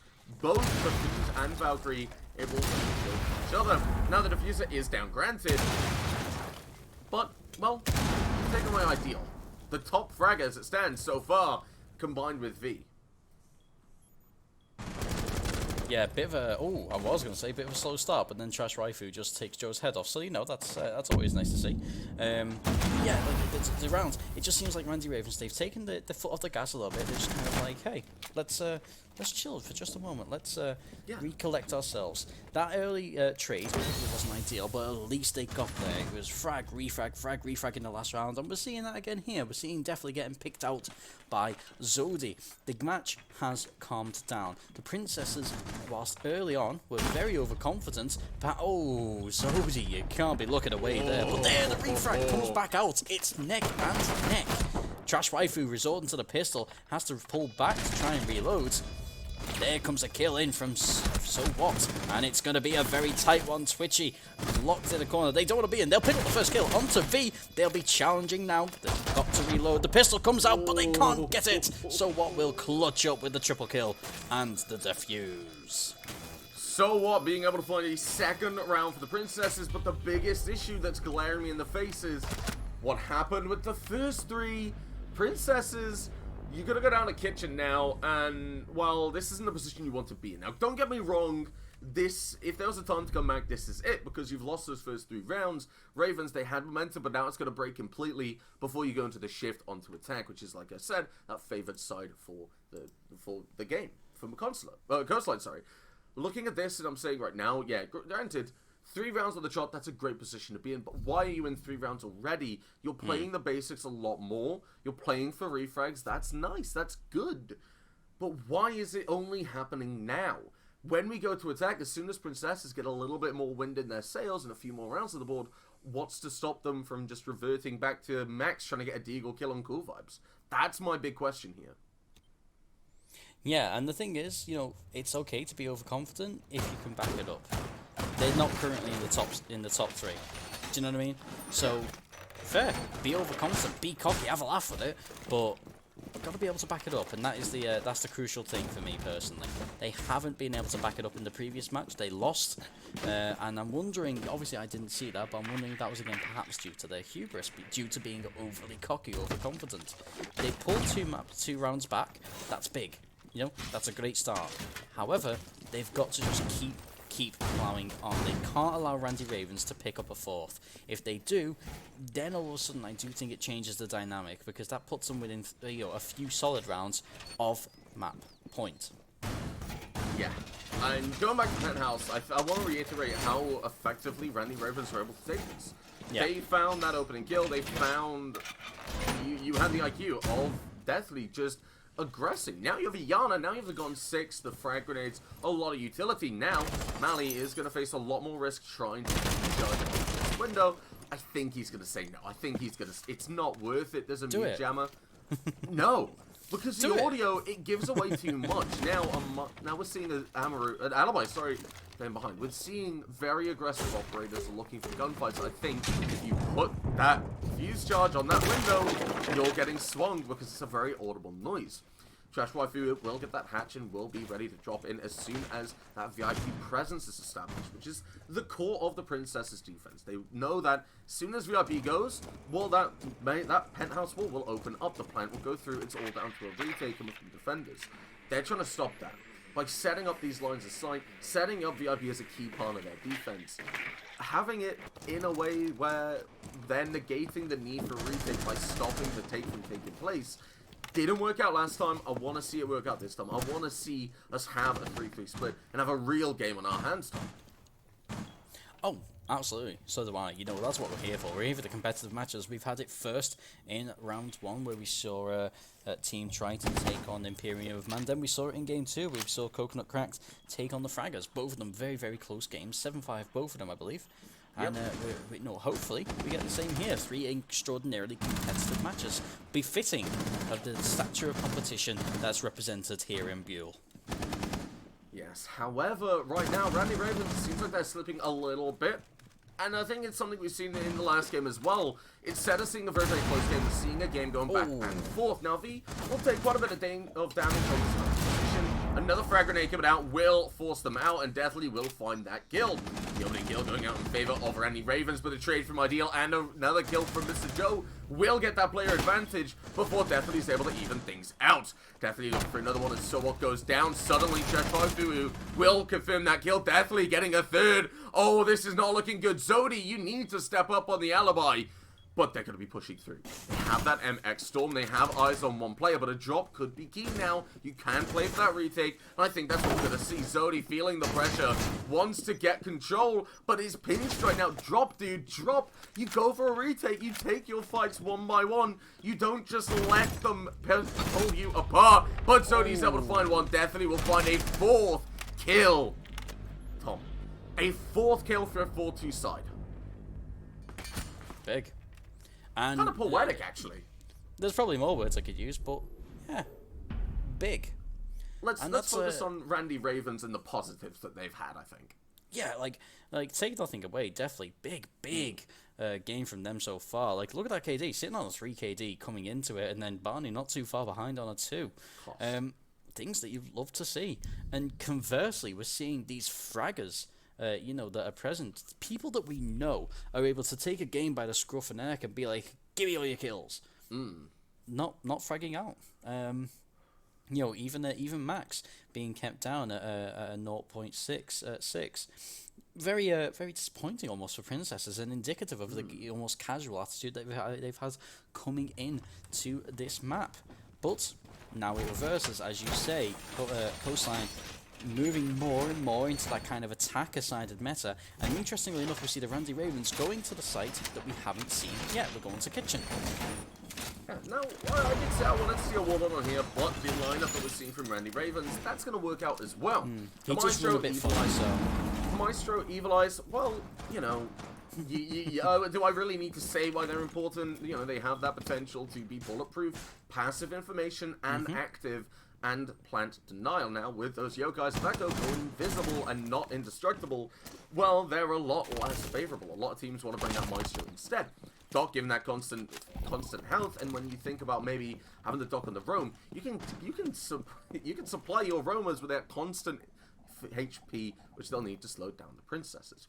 On the flip side, though, a very aggressive lineup being brought out, and it doesn't surprise you at all. Or, well, Comrade Barney's sitting in that rotate position now. It's not a Warden, it's not a Jaeger, it's not a Smoke, but it's somebody with an MP5 and a goddamn lot of health points, Tom. Yeah, you're not wrong. You're not wrong. You know, everything you said, you're true. This is the kind of site where you want those long cameras. That's a big opening move from Ideal. Finally getting traded out by Deathly, but what a way to open your account in the attacking half of the map.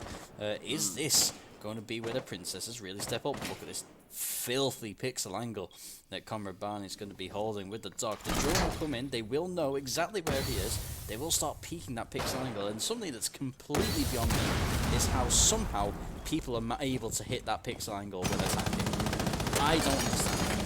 Oh, Deathly with the older it sings. He stops that flank going down, but he's able to find a kill. Twitchy will find an answer as well. A 2 versus 4. The plan is going down from V, but the retake is there. The potential is there right now. Twitchy can shut off this rotate off the Ace. That's what's going to happen. V getting taken down. A 2 versus 2 in this position. But Princesses, they've got long angles. They've gone outside, and Mr. Joe is in possibly the worst angle of them all. In doing so, he can shut down a lot of that freedom of movement. Zodi will find a kill onto Comrade Barney through that rotation, through that drone hole. The refrag comes out from Twitchy. That super sub coming in huge. But right now, Mr. Joe has gone out of their position. They're playing it aggressive. They're looking to move forward. Twitchy goes for the run out. He looks for the kill, but he just can't find it. The Princesses will find another round. Not sure what he did with his mouse there, like almost like he yeeted it across the room. You see here, he runs out and then, way, just has a little rave. And then falls. The Maestro haha coming out in chat there from V, and that's because Maestro pushed deftly, you know, really pushing hard, trying to take the attack to these aggressors, and stepping right into knife range of V. Things you love to see. Really, almost disappointing from Deathly there that he didn't see them. Ideal with that strong opening play, and you can't really take anything away. That kind of set the tone for the round, didn't it? You know, Ideal, walk in, picks up a couple of kills. Deathly has to go in to wipe that up, and then from there, the mess kept spreading. They kept dropping, you know, kill here, kill there, and it just kept going. Very unfortunate for the defenders there. Definitely unable to clutch up. Twitchy falling at the death, but there we go. You know, 4-3 then to the Randy Ravens. They still hold on to their advantage because they did go 4-2 in their own attacking half, and it's going to be interesting to see if they can actually proceed through the rest of these defensive rounds with a slightly better record. Going back down to the kitchen site, and we're going to see pretty much the same setup. Expect to see Comrade Barney again holding on to that site next to the bomb with that long sight. Twitchy here, ready for a cheeky opening kill if they do try to aggress onto that drone hole. Anyway, Adam's mouth is no longer full of Pringles, so I'm going to hand off to him. Hello, Dom. I called it. Mally has brought the Wamai. And in doing so, well, I think that's Randy Ravens reacting quite a bit. They're saying the Princesses, they smoked off, they planted. That was a big issue for us. Bring someone who can see through smoke. It's that simple. On the attacking side, well, it would be the glass, previously uncontested, until Warden was released with knock. Now, I don't think Princesses want to go for that push. They knew that they took them very, very much off guard with the Office presence and that service plan. Because you take Office, you're seeing roamers rotate around, that's when they struck inside service. But now they go for a Sunrise take. They're going for that top floor. They go for a more typical take of this site. That's what I like. Princesses, they're not being predictable. That is something you can certainly say about them. You know, whether you question their commitment to play, like taking the game perhaps as serious as one was hope or not. You know, one thing you can't question is that they are being very creative. The switch off the camera there, just as they were egressing through into a hallway, their ideal start on this top floor roam player. To be honest, I don't really think he needs to. There's not a lot of presence off-site for the Randy Ravens, but it does only take one. Site still relatively untouched. The Ace Chargers will start going off there. But we see there, on top floor, we're going to have a little battle of the wills here. Yeah, Mr. Joe and Deathly will both take some damage, but Deathly decides to aggression. He pre-fires out, looks to try and land a shot, but another player's dropped through. Zodi's going to be able to find that kill onto Deathly, and with doing so, well, the Sledge can just get to work. Twitchy is able to even things out with a kill on Diana, and now Mr. Joe and Death and Zodi, they're just going to do it. Do what they do best, remove the floor, and in doing so, Zodi will be able to find Mally, one of the key problems in this defensive lineup. Trash Waifu will fall as well to Zodi. He's just been unstoppable so far at the moment. We'll be looking for more kills, and a minute will be ticking down on the clock. And, well, with this vertical control, it's looking ever more the attacker-sided, sorry. Comrade Barney, able to find that diffuser outside that main entrance. Do they know? Probably not. Ideal is able to find that kill. Suddenly, Twitchy is all alone, having to defend two sites. Now, you see the positioning, it looks a bit weird. They're not playing in that rotate that you normally expect to see, where you saw Jono playing, or Mally. What you're seeing right now is somebody who knows they have to deal with a pressure from both sides. That's a big issue. Twitchy has to push forward, and in doing so will expose himself to behind, and that's where Mr. Joe will find the kill and find another round. Yeah, you know, very well played. That soft wall being opened up in kitchen allowed Ideal to go upstairs and just hold the rotates. You know, don't let them move freely within their own site, and then from there the kills started coming in. Definitely 2v1, but when you've got them pinned in like that, I would expect perhaps a little bit better from a fragger of his caliber. I would expect them to maybe hit their shots just a little bit more, but you see the Zodi dropping, coming in to support his teammate, and definitely being the unlucky recipient of the frag. Trash Waifu again. This is the game. This is the map where your vertical holds has got to really take a, you know, be strong. It's got to take precedence, because if they do take top floor control, they could open up the floor. You saw it there. And they can fire down upon you at their leisure. You can't allow them to have control that freely. Maybe commit another roamer. Just like, maybe not quite as far as Deathly, but close enough to come and support if they need it. Or yield the control. Take a few C4s. Make life difficult. But they had unfettered access to the ceiling of that bottom floor, and they used it for all. Oh, Twitchy, that is heartbreaking. The rotate is not really working out with Aruni, which honestly is the main reason you'd opt to bring an Aruni instead of a smoke or a mute with a shotgun. Well, Randy Ravens, they've opted for both. They've gone for a more strategic playstyle, they've gone for a more structured defensive setup, and I think that's where the problems are starting to arise. The Princesses, well, their strats are very unconventional. They do not want normal stuff to take place. They want to catch them off guard and want to just shut them all down. And while the Princesses, their attacks, there's a lot of explosive aggression in there, especially on the attack, because they know what they're up against. They're not up against anything special.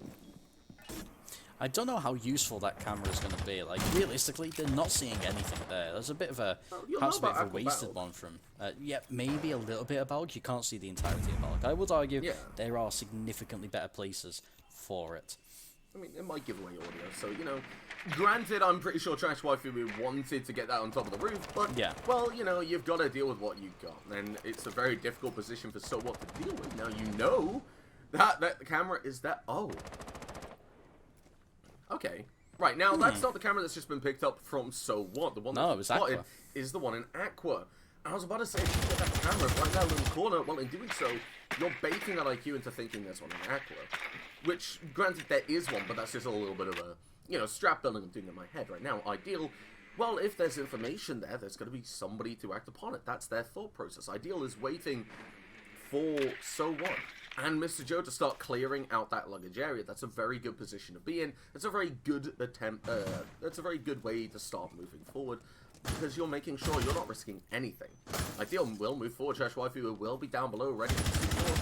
But without any information, well, that's going to be very, very much useless. A lot of princesses still kind of feel like they're doing a lot of setup, but it doesn't feel like they're wasting time. They're droning, they're getting crossfires, they're getting claymores down, and Ideal is getting ready for this vertical play clear. And I like what they're doing so far. This is much better from them. Yeah, there's a lot more structure to what they're doing in attack than what they were doing in defense, isn't there? It's unconventional what they're doing, but they're taking the time and they're playing their own game. You see that the smoke's starting to go off a little bit prematurely. Perhaps, definitely, just a little bit nervous, and they are going to be able to push in numbers. Ideal opening up the floor here, looking to put pressure, push these defenders into a kill box. He succeeds, and V will pick up definitely. But Malu there with the frag over onto So What will even it back up at 4-4. The Trash Waifu picking up their kills now, and it's starting to come through hard and fast as we see both teams start to execute their offensive and defensive strategies nice and quickly. A slow setup has begotten a very aggressive attack. Zodi here on top of a bare floor is going to try and get the plant down. They're going to go completely undisturbed. They'll be able to get the... They won't. They will get the plant down. But it will cost Ideal their life. Just withstand 5-head. Yeah, right. The big thing for me right now, as we see Ideal, is you're baiting these players forward for V to capitalize on. That's what's happening. V's able to find another kill. V's able to find 3 in this round as set so far. Comrade Benny has to push forward. Now, right, a lot of things in that game, you know the butterfly effect, alright? A lot of these things in the butterfly effect just turn into a huge tsunami. You had that vertical play, which is why we saw the player being able to plan on that open floor. They knew it was clear. The Ravens had all progressed to that top floor. You saw V playing through that VIP, through that long angle. You're shutting down the rotates. When we saw Ideal starting to push forward, well, the simple fact about it was he was saying, right, I'm going to push forward. I'm going to make them fight me. They can't swing on you if I'm swinging them. So we've set up a kill box, we've set up a crossfire, and we've given them bait. That was very, very well executed from the Princess. I'm very pleased with how I saw that take place. Now, Mally, if anybody's watched Season 1, they'll remember the impact that Mally on the Capcan had, but that was against Orca. That was against a team that was starting to slack on their droning. Will it work against the Princesses? I don't think so. They've definitely reined it in quite a bit with their hubris, their aggression, their cockiness. They've said, right, instead of swinging everything, instead of peeking everything, what we'll do instead, we will drone it. We will work together. We'll play it a lot smarter. And I think that's the main reason we're seeing them starting to take the reins in their attacking half. Yeah, absolutely. You're not wrong. Like, you know, they've really stepped up their game after Princesses, haven't they? You know, let's not forget, they were 3-0 down at one point. In the last 6 rounds, they've lost 1-5. That's, you know, that's huge. Their attitudes, the momentum change, it's completely switched. And in attack, they've been utterly dominant. You know, 3 rounds in now, and they've won all 3. Are they able to take it through to the next Big 7? You know, 1 more attack round, they're on match point. Let's not overstate it. Princesses, they've been dominant on attack, and Randy Ravens, it's been close, but they've not gotten too close. They've not threatened the Princesses in attack. I quite like that Valk placement. It's unconventional, and it's not the kind of thing you're going to immediately look for, are you? Delta. Well, first of all, that's going to be giving you that audio information while we see this rotation taking place. But I think the main shift is when we saw Ideal with that engine being able to pick up those 2 kills. Now that that Jackal scan will come through as the server takes a little bit of a wobbly, but So What doesn't care. They're going to be able to find Trash Waifu. He's going to be taken off the board, and suddenly the MPX, the skilled player and the aim of Trash Waifu, that's gone. The information, that's going to be gone as well. The roam presence. Now we're seeing Princesses. They're feeling a lot more uncomfortable. Yeah. They have to defend a site they've just lost. They're a player down, and they know that their vertical control has just been lost. They are going to need to deal with this on a very lateral level. And that's in a best case scenario. Ideal's going to pick up another kill, and suddenly, well, Luggage is going to get opened up. Ideal down to half HP. But 2 kills, you can afford 50 HP points. Biggest issue right now, Comrade Barney. well, he knows somebody's pushing. They have that default camera. It's been taken away. With Ideal being where he is, that hella shotgun is not going to miss at all. A double peek will be needed. The question is, do the princesses know about the Ela playing by here? It's quite likely, given their drone game being so strong. But the princess... Oh, my word! Ideal, stop it! Poor boy's got a family. Save that for certain questionable websites I'm not going to mention right now. What we're seeing from princesses is now, well, they're opening up these sidelines again. They're opening up the opportunities, and Ideal is leading that charge. This is what happens when you put Max on the fragging roll. He finds a third kill. He looks for a fourth kill. He's not able to find it just yet. Twitchy will find that refrag, but he needs 4 more. He needs to find 4 kills and be on that diffuser within 7 seconds. It's all on the line. You get here, if you get it here, as you find, so what? You're able to stymie off that match point. You're able to keep yourself in play for that little bit longer. But otherwise, if you lose this, for princesses, they might just take it all away from you. Twitchy will be looking for that retake, knows about the player in boxes, because that's what happened last round. V is still alive, and that's going to be the key issue. Mr. Joe, on the aggression, will find that kill, and put princesses onto match point in the final game of today.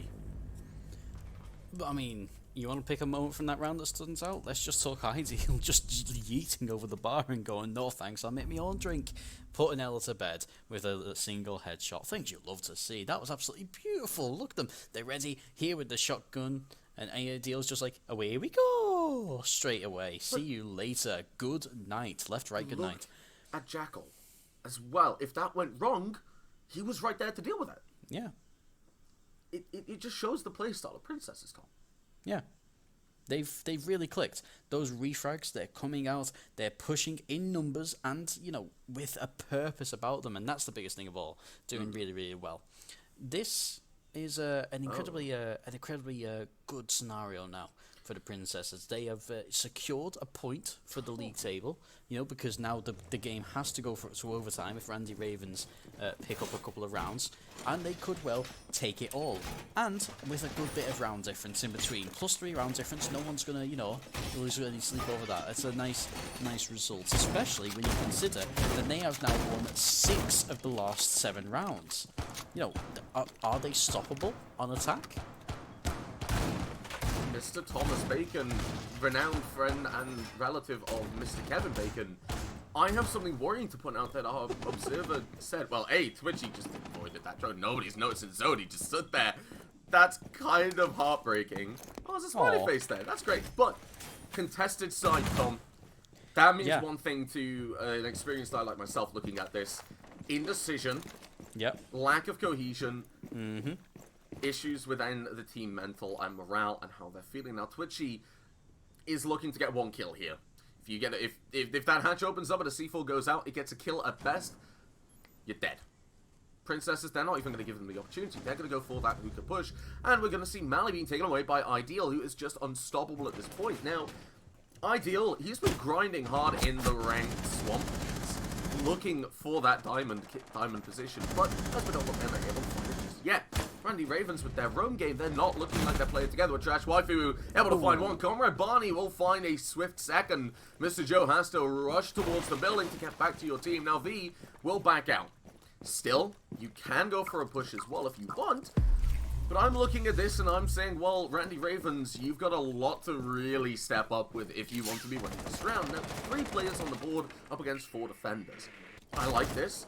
They're getting a player for that big window. They're getting a player on the roof. 2 players. Look at this drop now.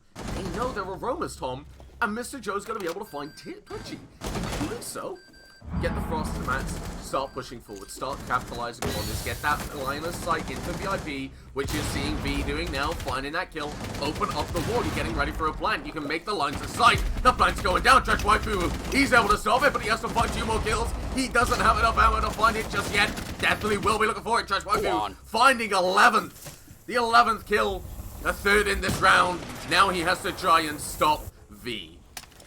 V, 2 kills, end it all. The lines of sight, they're being open. Do you know where Trash Waifu is? Yes, you do. You're able to find a 2nd kill. You need a 3rd, but Deathly gets it and keeps the Ravens in the game.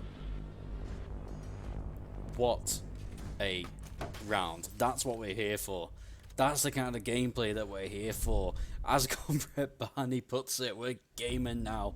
Strap in, ladies and gentlemen, this one's going to OT.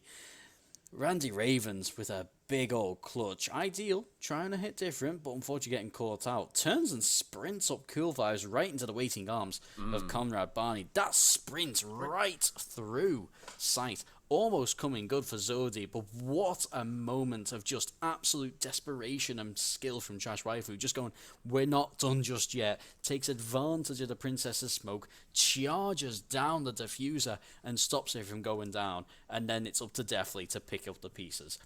Absolutely fantastic. Bit of self-sacrifice, bit of passion. And here, we're seeing perhaps a bit of a troll pick. Tom, We're seeing a ideal over on the French master. Contested site again, yeah. We've got back up to the hooker, and we're seeing Ideal over on Monty. Right. I'm gonna lead a little bit of insight into this if I can. Looking at this, I'm saying right now, Randy Ravens, they've cottoned on to why they've been losing these rounds. They've been playing default. They've been playing in lineups that are predictable in how they're going to be positioning themselves, and Princesses, they've picked up on it. They have the ability to work out what's happening and deal with it. What they're doing right now, they're having contested sites. They don't know what site they're going to. They can't bring a standard default setup that will look like it's certain that it's going to be a certain site. Because they don't know where they're going. And they're bringing operators that, like I said, they don't give away the name of the game. So Princess is their 6th pick. It might not work. That's why you're seeing the Monty, just in case it's Kitchen, where Randy Ravens, they struggle to defend. The Kavira, though, from Twitchy, that's what I want to look at. That's what I want to see. The shotgun, the prox mines, the silent step. If Twitchy stays alive, this round can change in the blink of an eye. Absolutely spicy with capital S, but Conrad Barnes is going to be removed reasonably quickly in the first 30 seconds of the round. Not going to be contributing any further to this defense, and that's a bit of a big one. To be losing the Legion without his utility put down. You want him lasting until the end of the round, really. But here we're going to see Ideal pushing onto site, looking to establish not only intelligence, but a little bit of site control as well. But here, you're not moving us, you're going to have to commit C4s and utility to clearing us out. And what have they not got? They have not got C4s. They've got a player on the window, which Mr. Joe will have the information on and find their second kill. Trash Waifu on the Echo will be caught in the reload animation. Oh, Ideal, that's dirty. You're seeing Mali jumping out of VIP, but at this point, they've just aggressed on the site to a point you can't match. Your roamers are off site. It's a post-plant position. Mali will get flashed. The Dokkaebi scan will come out, and Ideal goes a-hunting. He's looking for Mali, the Lion scan as well. Lion, Dokkaebi, this is not what you want. All you need is a Jackal to round it all out. Now, Mali is looking to get something, finds a beautiful shot onto Mr. Joe, downs out Ideal. Let's Twitchy get that kill instead in case they wanted the interrogation. But time is ticking down, 10 seconds, and you have to be on that diffuser, otherwise it's all over. Mali will look for this kill. The frag grenade will go out, wasting that time a little bit more. He has to commit now and expose himself. That's what he's going to do. The Dokkaebi tries to find a kill. Twitchy's able to find it. No way. Sony gets a refrag. And Mali doesn't get it. Princesses all the way through regulation. That's madness. That's just not on that. Oh my lord. I thought we were in for it. I Right thought now. we were in for overtime there. I saw the bullets coming onto the dock as he started to defuse, and then I saw them stop, and I was like, my god, he's done it. But unfortunately not. Randy Ravens, all with a strong start, taking a 3-0 advantage, then drop 7 rounds in 9 to allow Princess to just steamroll through and take the game. Huge game. Right. I look at this round, okay, and I think it's very, very important to point out an incredible effort from the Randy Ravens to retake this site. Now, look at that. If maybe Twitchy played it a little bit differently now, like micro positioning now, very, very critical from me. But if you think in this kill cam, after we see this round ending, we're seeing Zodi getting the kill on Twitchy as we bring ourselves back, because he stood in the doorway. If he held it a little bit more safer, he would have got the kill and would have been ready to deal with Zodi coming in on the swing, finding that kill. That could have gone very differently. We could be in overtime if it was just micro positioning, little things. Mally and Twitchy, do not be ashamed. That was an incredible attempt to really clutch it out. I think maybe just go for the shoot, don't go for the knife at the end. That was leaving it a little bit too risky, but still. Delta Bacon, what a game to end it on. I'm just emotionally invested so much. I'm so tired, dude. It's been a long one. It really has been a long one for the players and for us. It has been a long evening. But what a set of matches! 3-7-5s. About as close as it can get in regulation. Without overtime. That's the kind of thing that we love to see. Didn't see any overtimes. It would have been quite nice to see an overtime, especially in that last match with that kind of redemption tale coming through from the Randy Ravens. But alas, was not to be. Randy Ravens leaving after a very solid performance with nil points. Princesses taking what in the end turned out to be a very deserved 3 points. Yes, now I know you said unfortunately we're not seeing overtime. All the teams today are very, very happy about that because the winners, well, they're going to be taking those points forward, all 3, rather than just the 2 that you would get for an overtime win. So while I just get the little stats up just so we can see, let's run you through exactly what happened. Team Triton were able to beat out Imperium of Mandam on Clubhouse. Then we saw the Froggers going up against Coconut Cracked. Another 7-5, this time in favor of the Coconuts. And the Randy Ravens were able to start a very, very good, strong attacking half on Coastline, but eventually got snuffed out by the flame that is the Princesses. And, well, Sleeping Beauty Ideal was able to wake up and just deliver some hell, wasn't he? Yeah, and you know what? Once they got over their hubris, once they got over that, bit of overconfidence and cockiness, they started just slapping and spanking, and that's kind of what you want. When you've got a team that's this stacked. Maybe they should be top of the league, but it's early days yet. There's a lot of games left to play. There's a lot of play days left to have see them have their day.